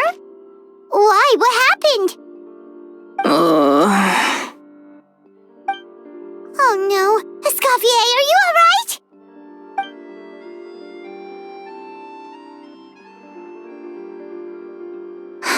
I'm fine. Just need to get some more coffee in me. Huh? What happened to my coffee? Did I really drink it all? Alright. Thanks. I appreciate it. Well, there's cooking facilities here. Or we could just grab a cup of coffee from Cafe Lutece, but either way, hurry! When will Linny and Lynette do another show?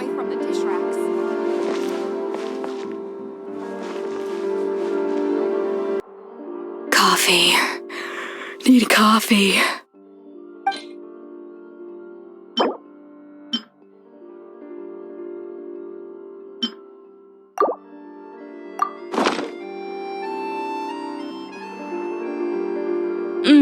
Strong, bitter coffee beans, transformed through expert brewing and balanced perfectly with rich, creamy steamed milk. Wonderful.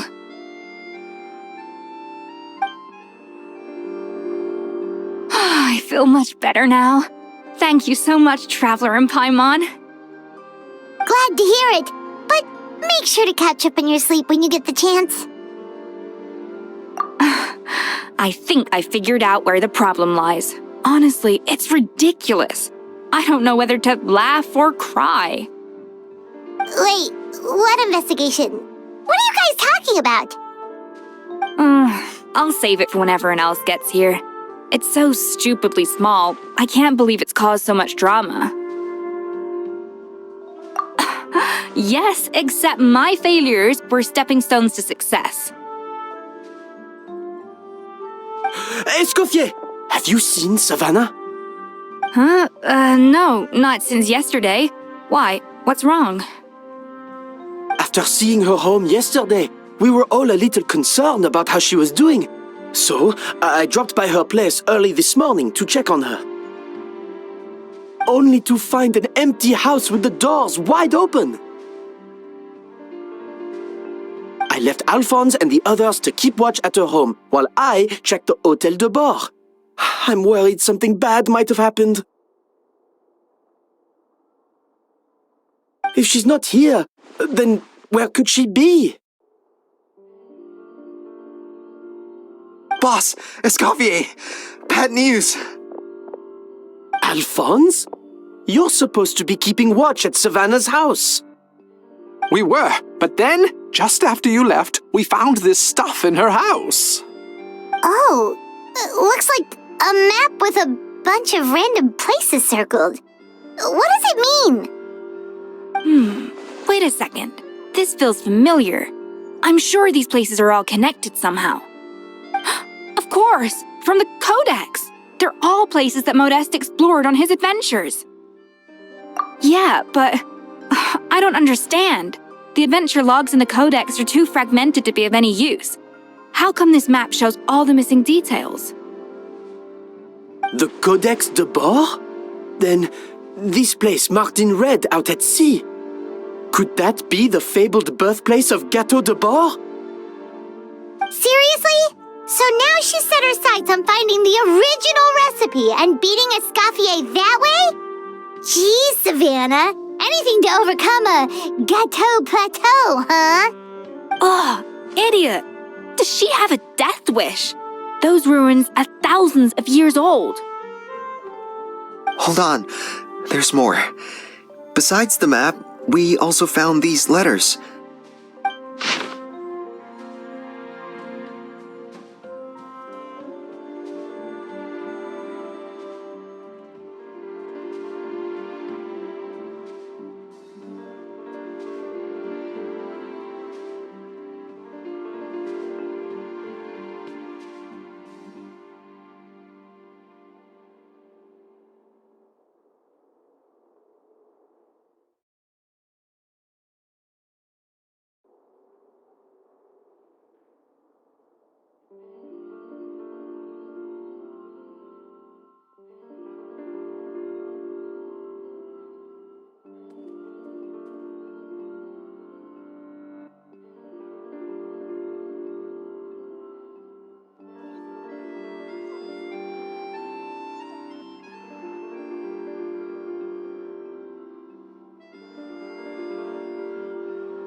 It was you. You let the Lumaline through, didn't you? It sounds like a threat letter. Does this mean that Savannah was responsible for the safety incident? And not Monica after all? Retrieve the Codex by any means necessary. So the cooking contest and the cheating. Someone else was behind her pulling the strings? She's keeping the true recipe to herself. Ugh, this is all such a mess. Paimon needs a second to process this. First, we thought that Savannah forced Monica to cheat in the cooking contest. But now, it turns out that someone else forced Savannah to force Monica to cheat?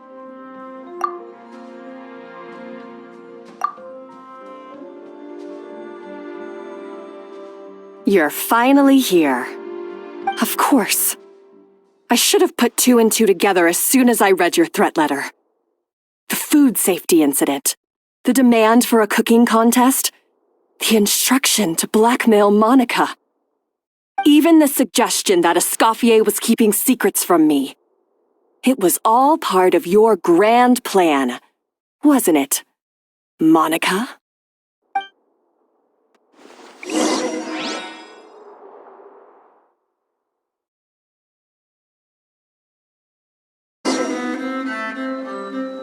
We should be getting close to the spot marked on the map. Of all the stupid things she's done, this really takes the cake. The moment we find her, I'm gonna curse the living daylights out of her.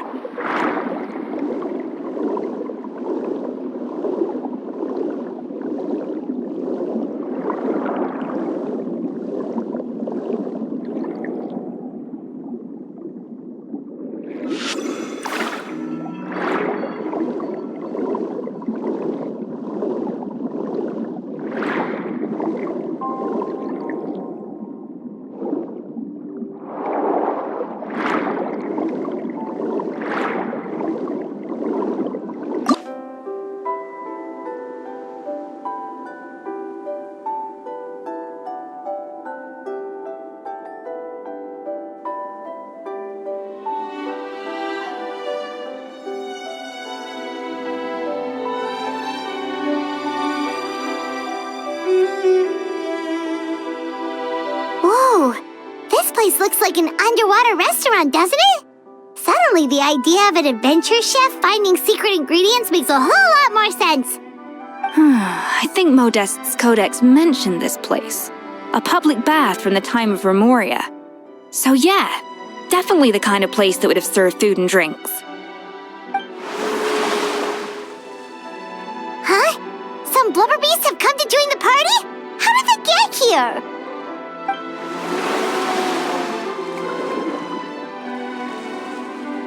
Oh, they ran off! That could be easier said than done. Something's blocking the entrance. Well, did Modeste mention it in his adventure logs by any chance? They must have gotten through somehow. Good point. Yes, that's right. It's coming back to me now. We prepared a banquet for our shy little guests, and as the food flowed away on the current, they broke into a joyous chorus, and the path opened to us. We have to feed the blubber beasts? With what? There's nothing here besides rocks, romaritime flowers, and lumitoile. See, this is why you should always bring snacks. You never know when you're gonna need them. Now we have to head all the way back to shore and grab some. There is no time for that. Romaritime flowers and lumitoile will have to do. They may not look appetizing to us, but who knows? They could be blubber beast delicacies. Wait, we're seriously gonna try this?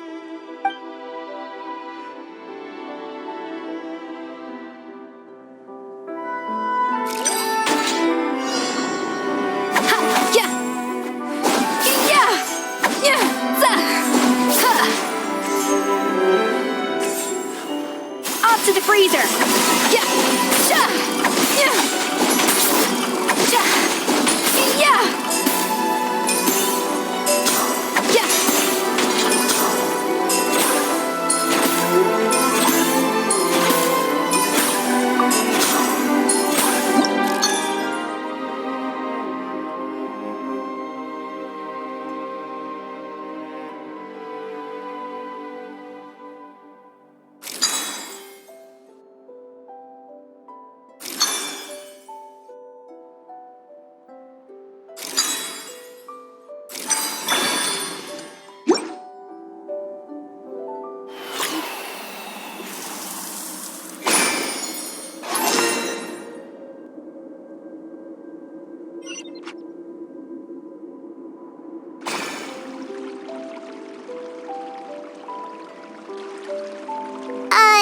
Blubber beasts or not, are we sure this stuff is edible? Trust me, they'll love it. Oh, good question. If we try to put them in the pool, we'll probably just scare them off again, and who knows how long they'll be gone. Yes, we can't afford to wait for them to double back. Oh, what was it that Modeste said again? Something about the food flowing away on the current.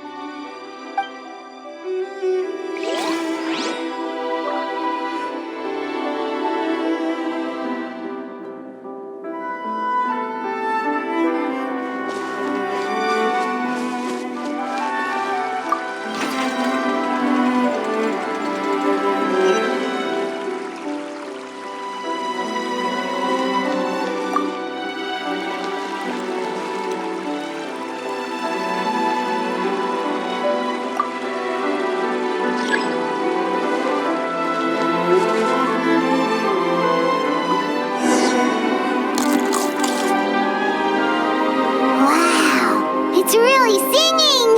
It must taste better than Paimon thought!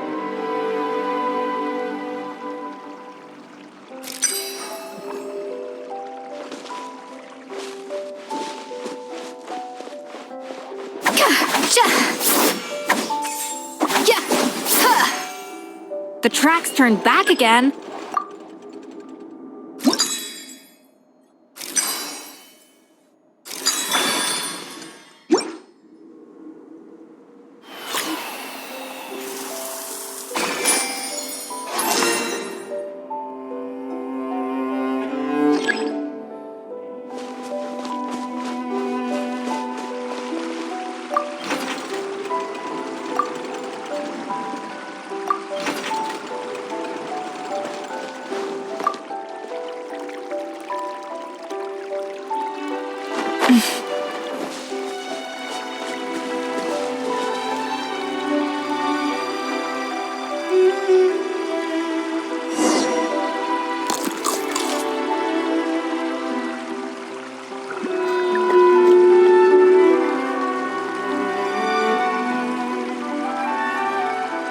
Hey, it's open!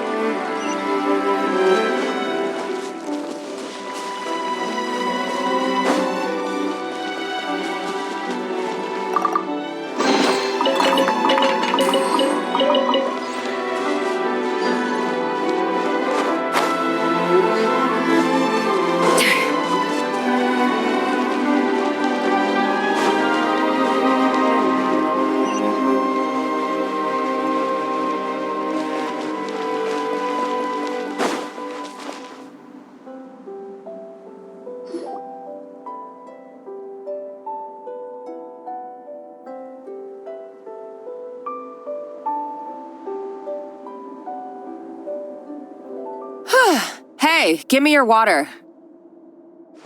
Here. I said your water, the one you just drank out of? Sure.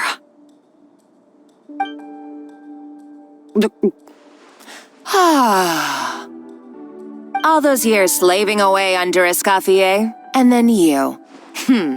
Today, it's finally paying off. Not only have I found the ruin that Savelli kept hidden, but I also get to boss you around like my little lapdog. Hey, go scout ahead for me. If we need to do any more blast tunneling, I want to know where to lay the explosives. Did you not hear me? Get going. Why don't you do it yourself? Oh, when did you learn to fight back? You're always so compliant when I give you instructions by letter. That's because you threatened to expose me for the Lumiline incident. I swear, if I'd known what you were planning, I'd never have... Don't be so self-righteous. Admit it, you've always been jealous of Escoffier. That's why you lapped up everything I told you. You were terrified of her finding out about your part in the Lumiline incident, and you resented the way her reputation hung over you. So you jumped at the chance to convince yourself that she was the villain, that she deliberately hid her secret recipes from you just to hold you back. It was the only excuse you needed to justify getting back at her. First, idolization, then jealousy, suspicion, and self-deception. That's what this comes down to. It was the same story with Savelli and my ancestor. He offered Modeste his friendship only to murder him out of vanity. He promised to explore the world with him, only to later destroy all records of their adventures. It's a miracle I even found this place. You have no idea the countless hours I spent piecing it all together. So you see, you're no better than Savelli. If you can't beat him, betray him, right? I am no Savelli, nor will I ever be. Oh, put a lid on it. You really think you can absolve yourself of your vindictive and jealous behavior now, just because you finally realize that Escoffier never kept any secrets from you? You didn't show any remorse when she left, or in the cooking contest. Why start now? You have no right to redemption. You're right. I don't deserve her forgiveness. But I am done being bullied into submission by you! Ooh, feisty. But you should watch your tone. Talking to me like that could get you in big trouble. I somehow doubt that, since I poisoned both our water bottles. What? Ever since I learned the truth, I've been biding my time, waiting for this moment. You've played me like a fiddle for so long, and now this is payback! But you drank it too! It's what we both deserve. This is the price we must pay for betraying Escoffier. You'll die here with me, Monica! You.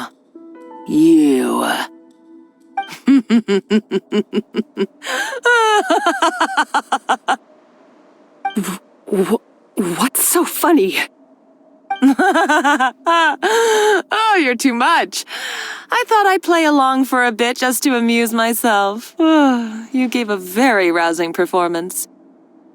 I saw your dumb plan a mile off. There's no poison in these bottles, just clean, fresh water. No. Revenge is a dish best served cold, you know. Did you really think your half-baked plot would fool me? You're a lousy chef, and you make a lousy villain, too. A complete waste of space. No wonder you never amounted to anything. Everything I ever did was a failure. And now, I failed again, for the last time. Hey, why don't you try your hand at being a comedian in your next life? You got a good laugh out of me. But now the show's over. You should have just done like I asked, Savannah. All I wanted you to do was scout the ruins for me. But you had your chance, and now it's time to say goodbye. Stop right there! Let her go, Monica! We've got you surrounded! Escoffier? Ugh, looks like I'll have to keep you around for a little longer. You can't! Stay back if you want her alive! Escoffier and the Traveler. I can't take you both on in combat, but if you so much as flinch, I can end Savannah's life in a heartbeat. Monica, what are you hoping to achieve by this? You're about to commit murder, and for what? A recipe? A recipe? You chefs are all blinded by your myopic focus on kitchen affairs. Well, some of us actually have bigger fish to fry. Modeste had a secret. The truth behind his so-called genius, the je ne sais quoi factor in his Gâteau de Bourg, and it's right here in these ruins. Are you serious? You're here because of a Gâteau de Bourg obsession? You've gone completely mad! I couldn't care less about the cake itself. No, the real treasure is the secret ingredient that Modeste sourced from these ruins. He and Savelli were fools. A priceless treasure of Remoria in the palms of their hands, and they thought, ooh, this would go great in our cake mix. We're talking about a powerful stimulant that also sharpens the senses. That's no cooking ingredient. It's a groundbreaking drug. That's right, I've done my research. It was a drug that Remoria developed for their war machine. I could make a killing by selling it to the treasure hoarders or the Fatui. Will you listen to yourself? You're completely delusional. My eyes are wide open. Just wait till I get my hands on this treasure. You'll see what a fool you've been.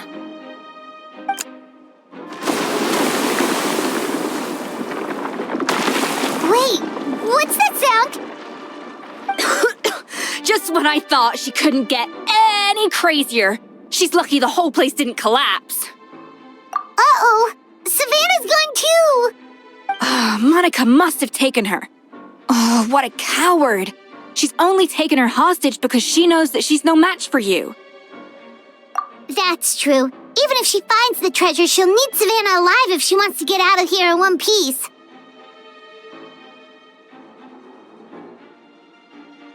Oh, well, our path's been blocked, so let's look for another route.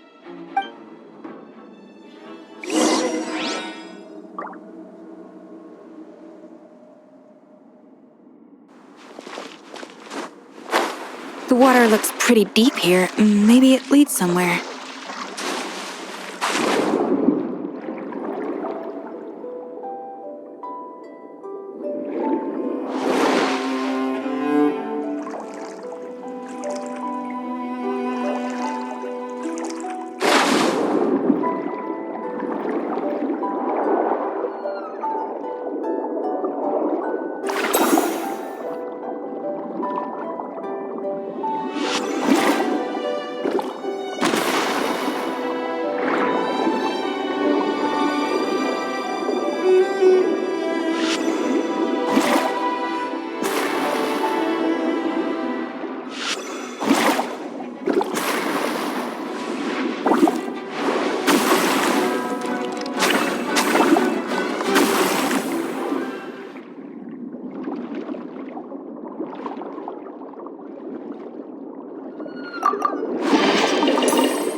totally awakened by the explosion just now.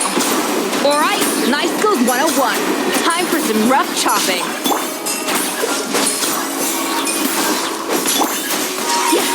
Judgment! Punishment! Rain outlines your fate.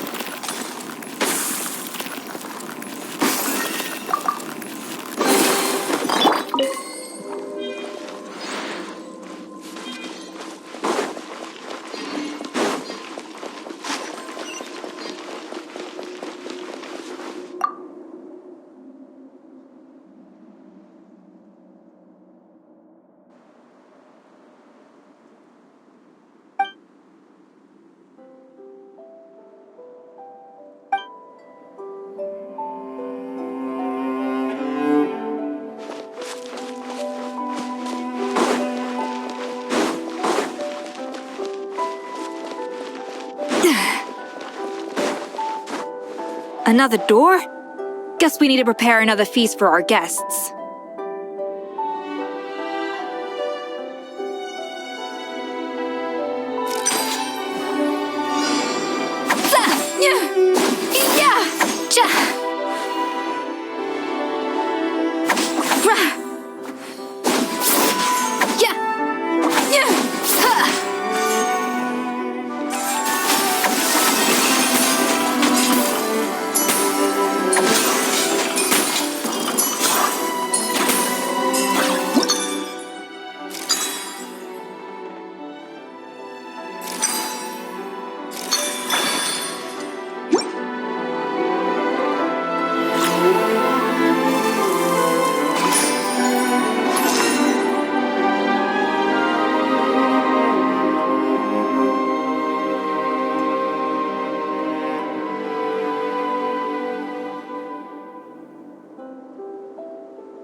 It seems to really like the texture of Rome Maritime flowers.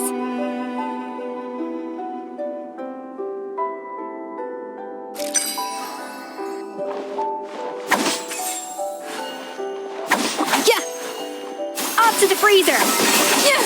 Cha! Cha!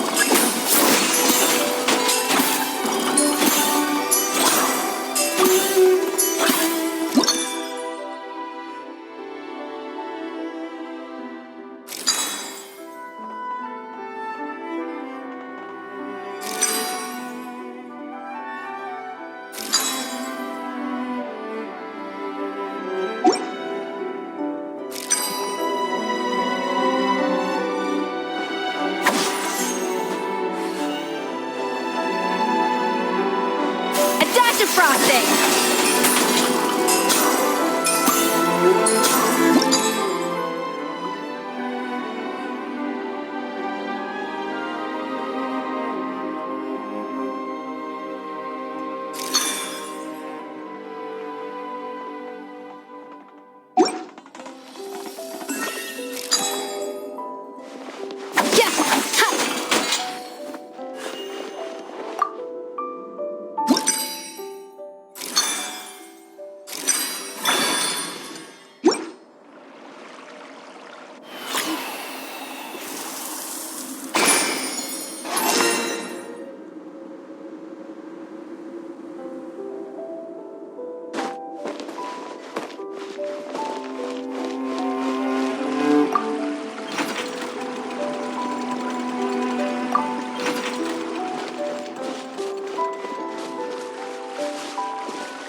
to the freezer.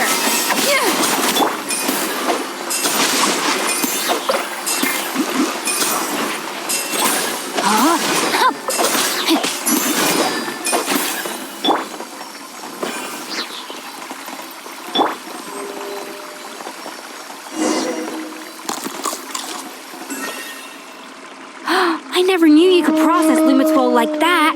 All right, I've got to jot this down.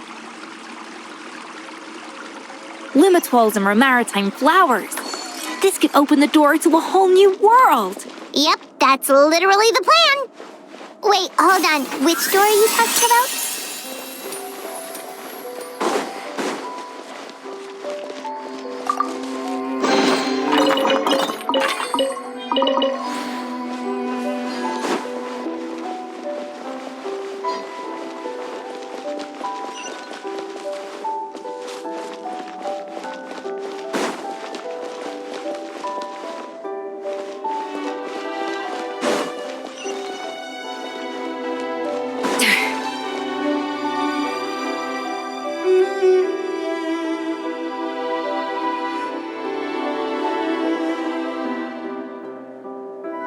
That's strange.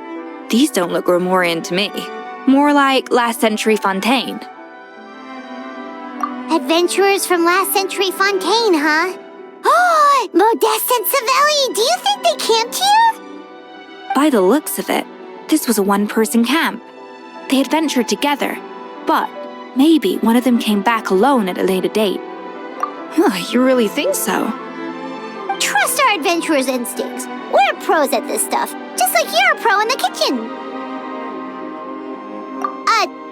Okay, well, the Traveler has more adventuring experience overall, but Paimon's definitely a pro rummager from all those treasure chests. Darn it! Paimon was just about to show off her rummaging skills! Huh, no kidding. Are all adventurers so obsessed with journaling? I mean, I guess I take a lot of notes when I'm cooking as well, but I thought that was just me. Anyway, let's find out who was here. It's been years since I've last visited these ruins. It's exactly the way I remember it. This place probably hasn't changed in millennia. Sadly, up above, on dry land, everything has changed. The treasure of Grimoire. That's what we used to call it. Modeste was right about its potential. It turned Gâteau de Bourg into a national sensation. Our limited stock of the substance meant that the gâteau could only be produced on a small scale. But this only drove up the popularity all the more. Modeste was right about that too. He predicted all of it. He was praised as a genius, while I, as the one person who'd ever disagreed with him, was labeled a talentless fool.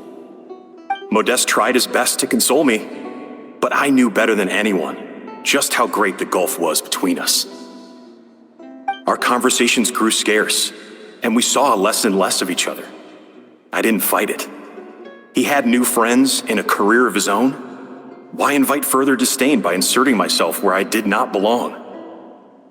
I told myself that maybe one day, when I finally created a masterpiece of my own, I'd be able to face him without shame. Or maybe one day, when I've put these feelings of self-loathing behind me, I'd be able to ask him with a smile on my face, how about we go on one more adventure, for old time's sake?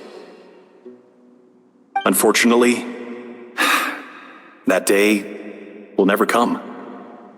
So it was Savelli. From the sounds of it, he came back after Modeste had already died. I always thought it was just a legend. But if it's true, then this must be the place where they found their secret ingredient, the birthplace of Gâteau de Bourg. In that case, what does that say about the death of Modeste? If it's all true, maybe Savelli really did have something to do with it. The taste of Gâteau de Bourg has changed. Modeste was convinced of this, even though everyone swore they couldn't tell. Being the perfectionist that he was, he refused to accept even the slightest flaw in his work. He stopped all sales of the product, locked himself away in the kitchen, and worked day and night, vowing to find out where he had gone wrong. But as he baked and taste tested over and over again, he found he only strayed further and further from the original taste. It was only when he was sipping on coffee one day and realized he could not taste the bitterness that the truth finally dawned on him. What had changed was not the gâteau, but his sense of taste. The treasure of Remoria stimulates the senses, taste included, and invigorates the spirit. In the short term, it offers people the ultimate gourmet experience, but in the long term, it dulls their senses entirely. In hindsight, it made perfect sense. After all, why would a culture that sought liberation from the constraints of their bodies care for the loss of their senses? But we realized it too late. We were just too late. Over the course of his many culinary experiments, Modeste exhausted the remaining supply of the treasure of Remoria. He consumed it all himself. The finest culinary talent of his generation now faced a future in which he would never be able to taste anything ever again. Finally, in despair, he took his own life. And because we had become estranged, I could not be there to stop him, to offer some words of comfort, or even to say goodbye. Yet despite everything, he sent me his final letter. The treasure of Remoria? Guess Monica was really onto something. It really was a kind of drug. So, Modeste chose to end his own life. Then, why all the rumors that Savelli murdered him? Also, neither the Codex nor any other contemporary records make any mention of the treasure of Remoria. It's almost as if someone deliberately erased it from history. Modeste told me everything in his final letter. His was a tale of how even a genius could fail, and how much more devastating it is when it happens. Did he hope I would gain some personal catharsis from knowing the truth? Or maybe he wished for me to warn the public about the dangers of Gâteau de Bourg, proving that I had been right all along. But if the public ever learned how Modeste's greatest triumph became his undoing, his fall from grace would be swift and merciless. 1 minute a genius, the next a joke. It would surely spell the end for his restaurant too. What would be his legacy then? How would future generations view everything we built together? I fear the scorn I have faced these last years would pale in comparison to the scorn shown to him by the history books. I cannot let that come to pass. I will do what I must to protect his name.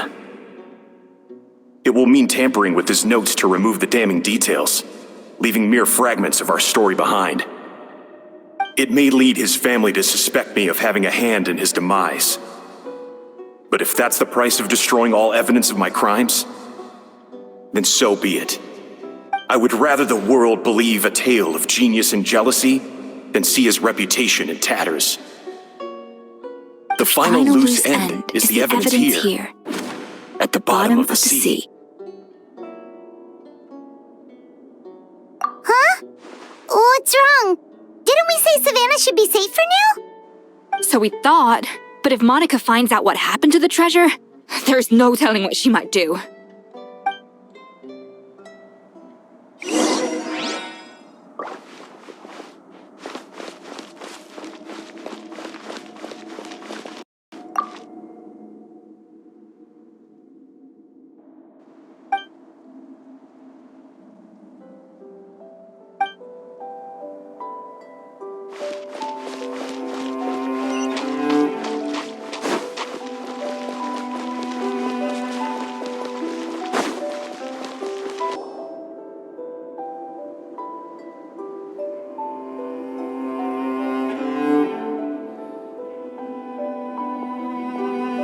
The treasure of Remoria. I have found you at last. Savelli, you tried your best to bury the truth, but you underestimated the children of Modeste. Some fragments of his diary escaped your clutches, and we have held on to them for generations. But I have to thank you too, Savannah. Without your help retrieving the codex, and with it the last piece of the puzzle, I may never have found this place. But now, Finally, the secret to Remoria's military might is within my grasp. The treasure of Remoria is mine! Oh. It's empty. It's empty? Monica? Oh, we were seconds too late. Escoffier? What's the deal with that jar? Savelli's final act! He wanted to conceal the secret of the treasure forevermore and make sure it would never harm anyone again. So he came here after his friend's death and destroyed every last shred that remained. This can't be happening. All the years I spent piecing together the truth, all my painstaking planning, all that for an empty jar? Monica, don't do anything stupid. This ruin is more dangerous than you realize. Oh, shut your pie hole!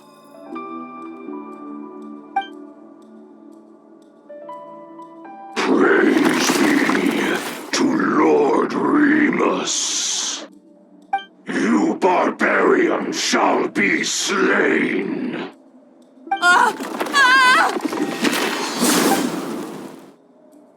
She's a nutcase, a liability to herself and everyone else. Well, now it's up to us to clean up the mess she's made. Take these golems out.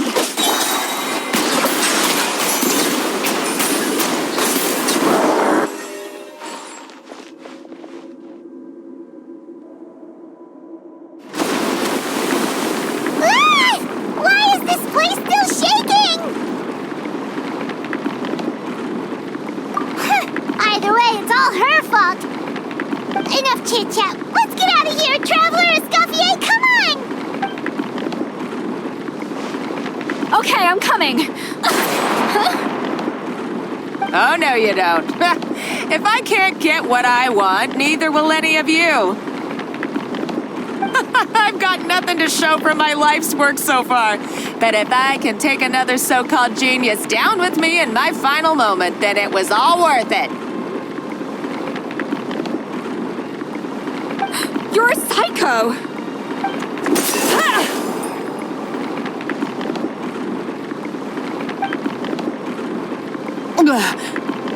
Savannah? Oh, when did you wake up? I may be a lousy chef, but it looks like I'm not a complete waste of space. Traveler? Okay, let's go!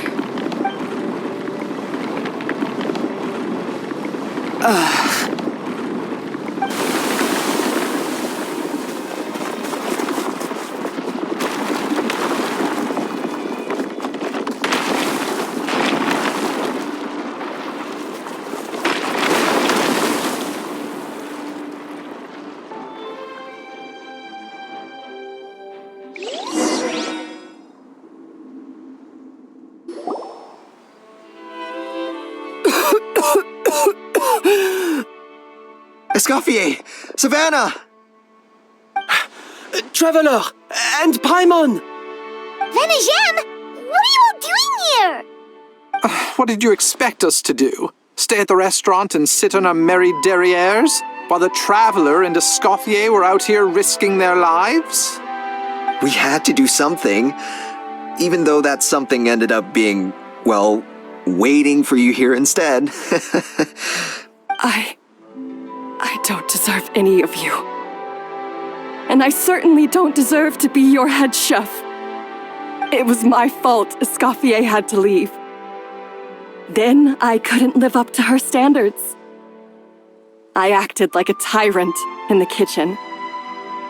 And now I almost got myself killed. Come back, Escoffier. Come and be our head chef again.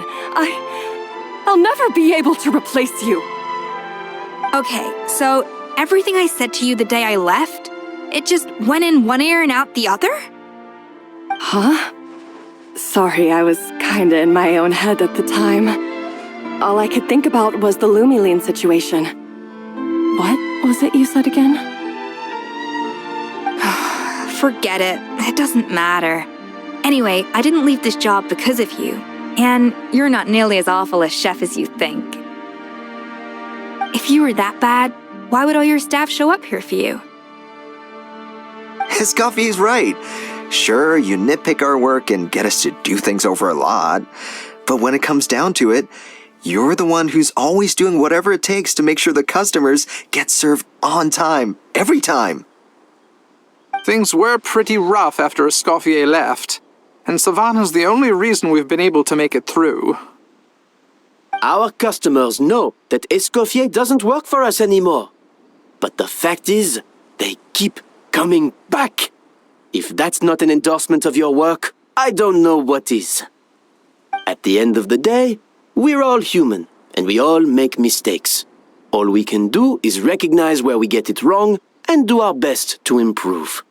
That's... No, I get what you're saying, but what I did to Firmin and to Escoffier, it's unforgivable. Well, about that, there's someone else here to see you, Chef. It's been a while, Chef Savannah.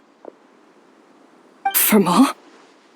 I'm so sorry. I put far too much pressure on you, and the way I stubbornly refused to go and see you after you fell ill. There's no excuse. But I'm too late, aren't I? The damage is done. I heard that you can't even hold a kitchen knife anymore. Actually, I think I'm going to be just fine. Huh? We thought Firmin's problem was purely psychological in nature. But after the threat letter came to light, it got Firmin thinking. And then he remembered the tea that Monica used to give him every... And as it turns out, she was lacing it with lumaline the whole time. No way! Doesn't that cause nerve damage? It can. High doses pose a risk of serious nervous and sensory complications.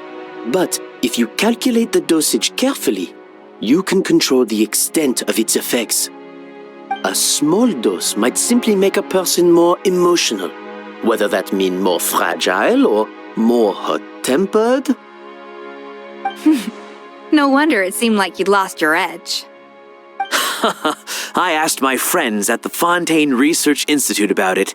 They said that with the low dose I was taking, the risks are pretty small. They also fixed me up with some meds and said I should recover in no time. Well, that's what happens when you give someone a little bit of hope to cling on to. There's more. We believe that Firmin was likely not Monica's only victim. You mean she poisoned me too?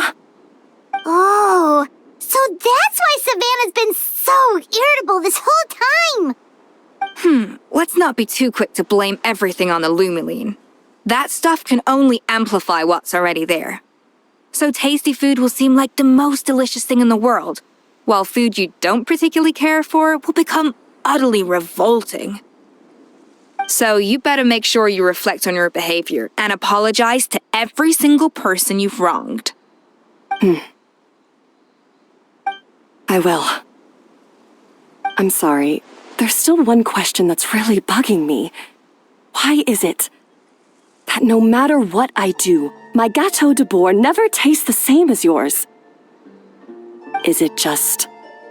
is it because you're a genius and I'm not? It's because the heating element in your oven is broken, you silly goose. What? I felt like something was off during the cooking contest. Once I got around to checking all the equipment, I noticed it right away. There was a half-degree discrepancy between the temperature setting and the actual temperature. All the ovens in the whole kitchen had the same problem, which confused me at the time, but by this point, it's pretty obvious that Monica must have tampered with them.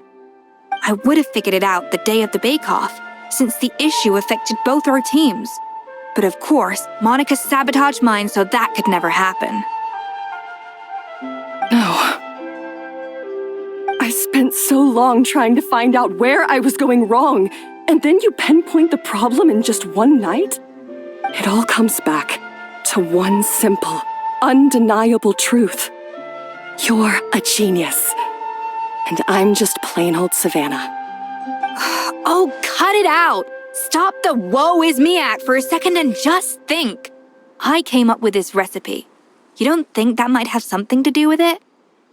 Do you know how long I spent perfecting my gâteau de bois? 3 years! 3 whole years! I know this dish inside out, back to front and upside down. And you've been head chef now for what, 6 months? If that? A couple hundred failed attempts, and you're gonna throw in the kitchen towel and declare you'll never be successful because you're not a genius. You clearly have no idea how many kitchen failures I've had under my belt, or just how long it took me to finally get my recipe to a level I was satisfied with. Genius or not, everyone makes mistakes. Modeste did, Savelli did, everyone does. You're only a lousy chef if you don't face up to your mistakes, learn from them, and then keep chipping away until you crack the problem once and for all.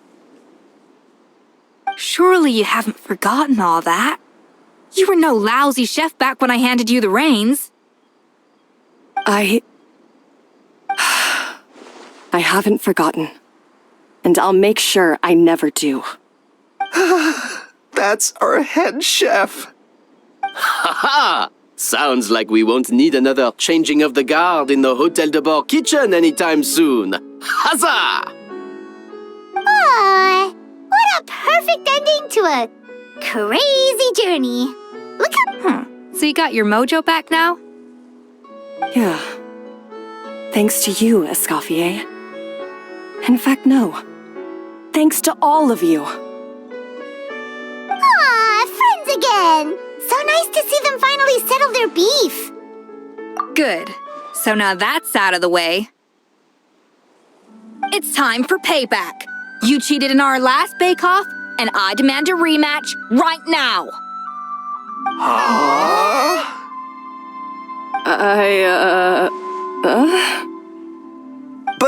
But that was mostly Monica's fault, wasn't it? Right, and also, does it have to be right now? Savannah's only just got her mojo back, and you barely escaped from a death trap. No excuses. This is a cooking contest between 2 top chefs, and nothing will stand in its way. So grab your spatula and get ready, because this rematch is happening today, right now, this instant. Hey, so, this whole time you were salty about losing?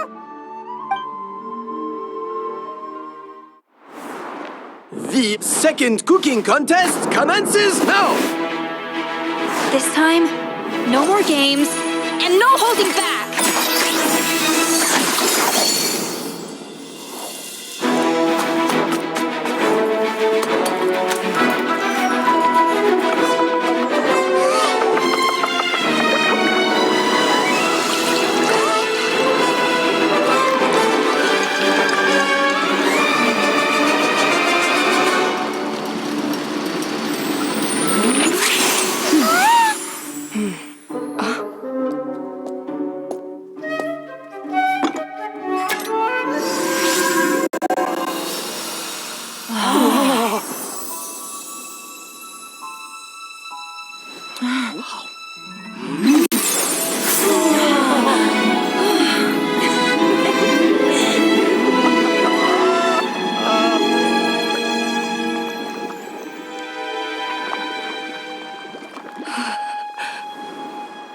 I feel like I don't have the right to be here.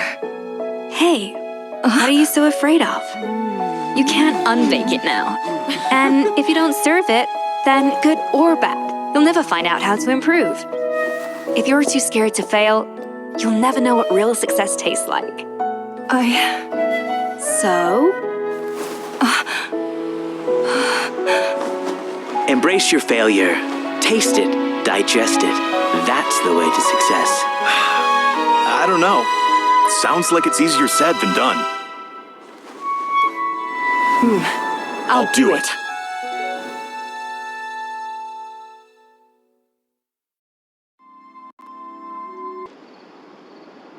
The results are in! A landslide victory for Escoffier! Quite rightly, too. Piece of cake.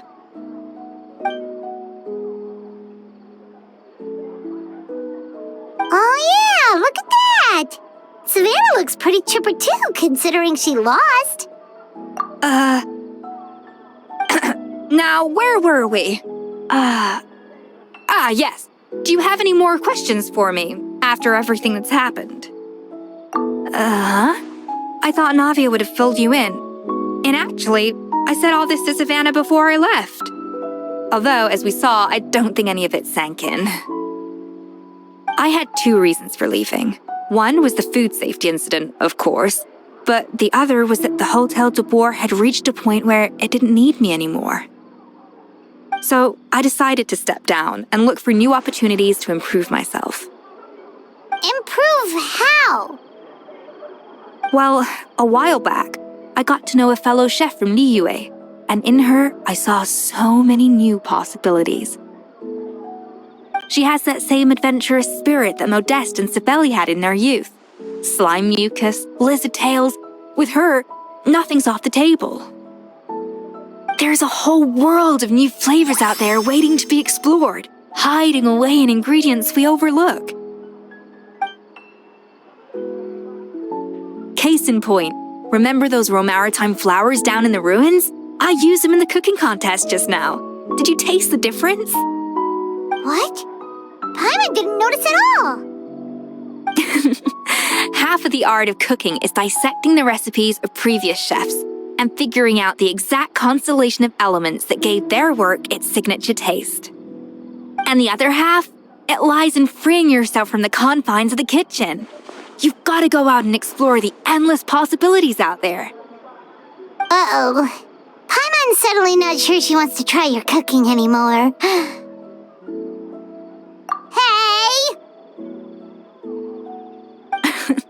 Don't worry, it's not going to be a free-for-all like in Modeste's time.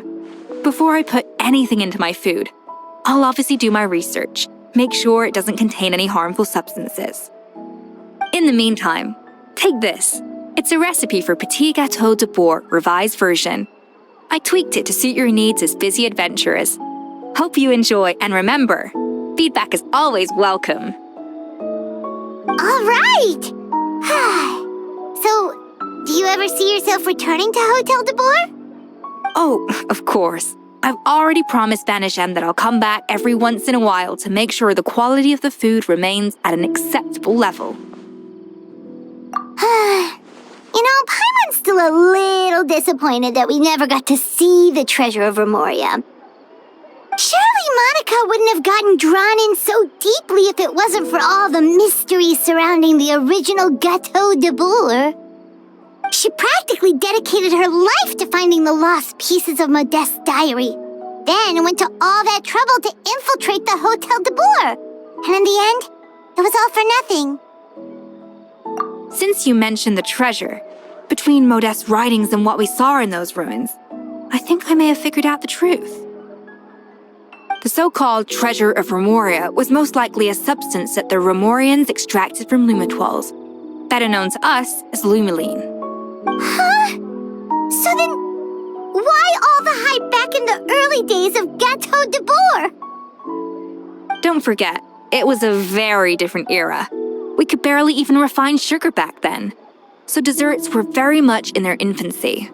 In a world of bland food, it's no wonder that the first thing to really excite people's taste buds took the world by storm.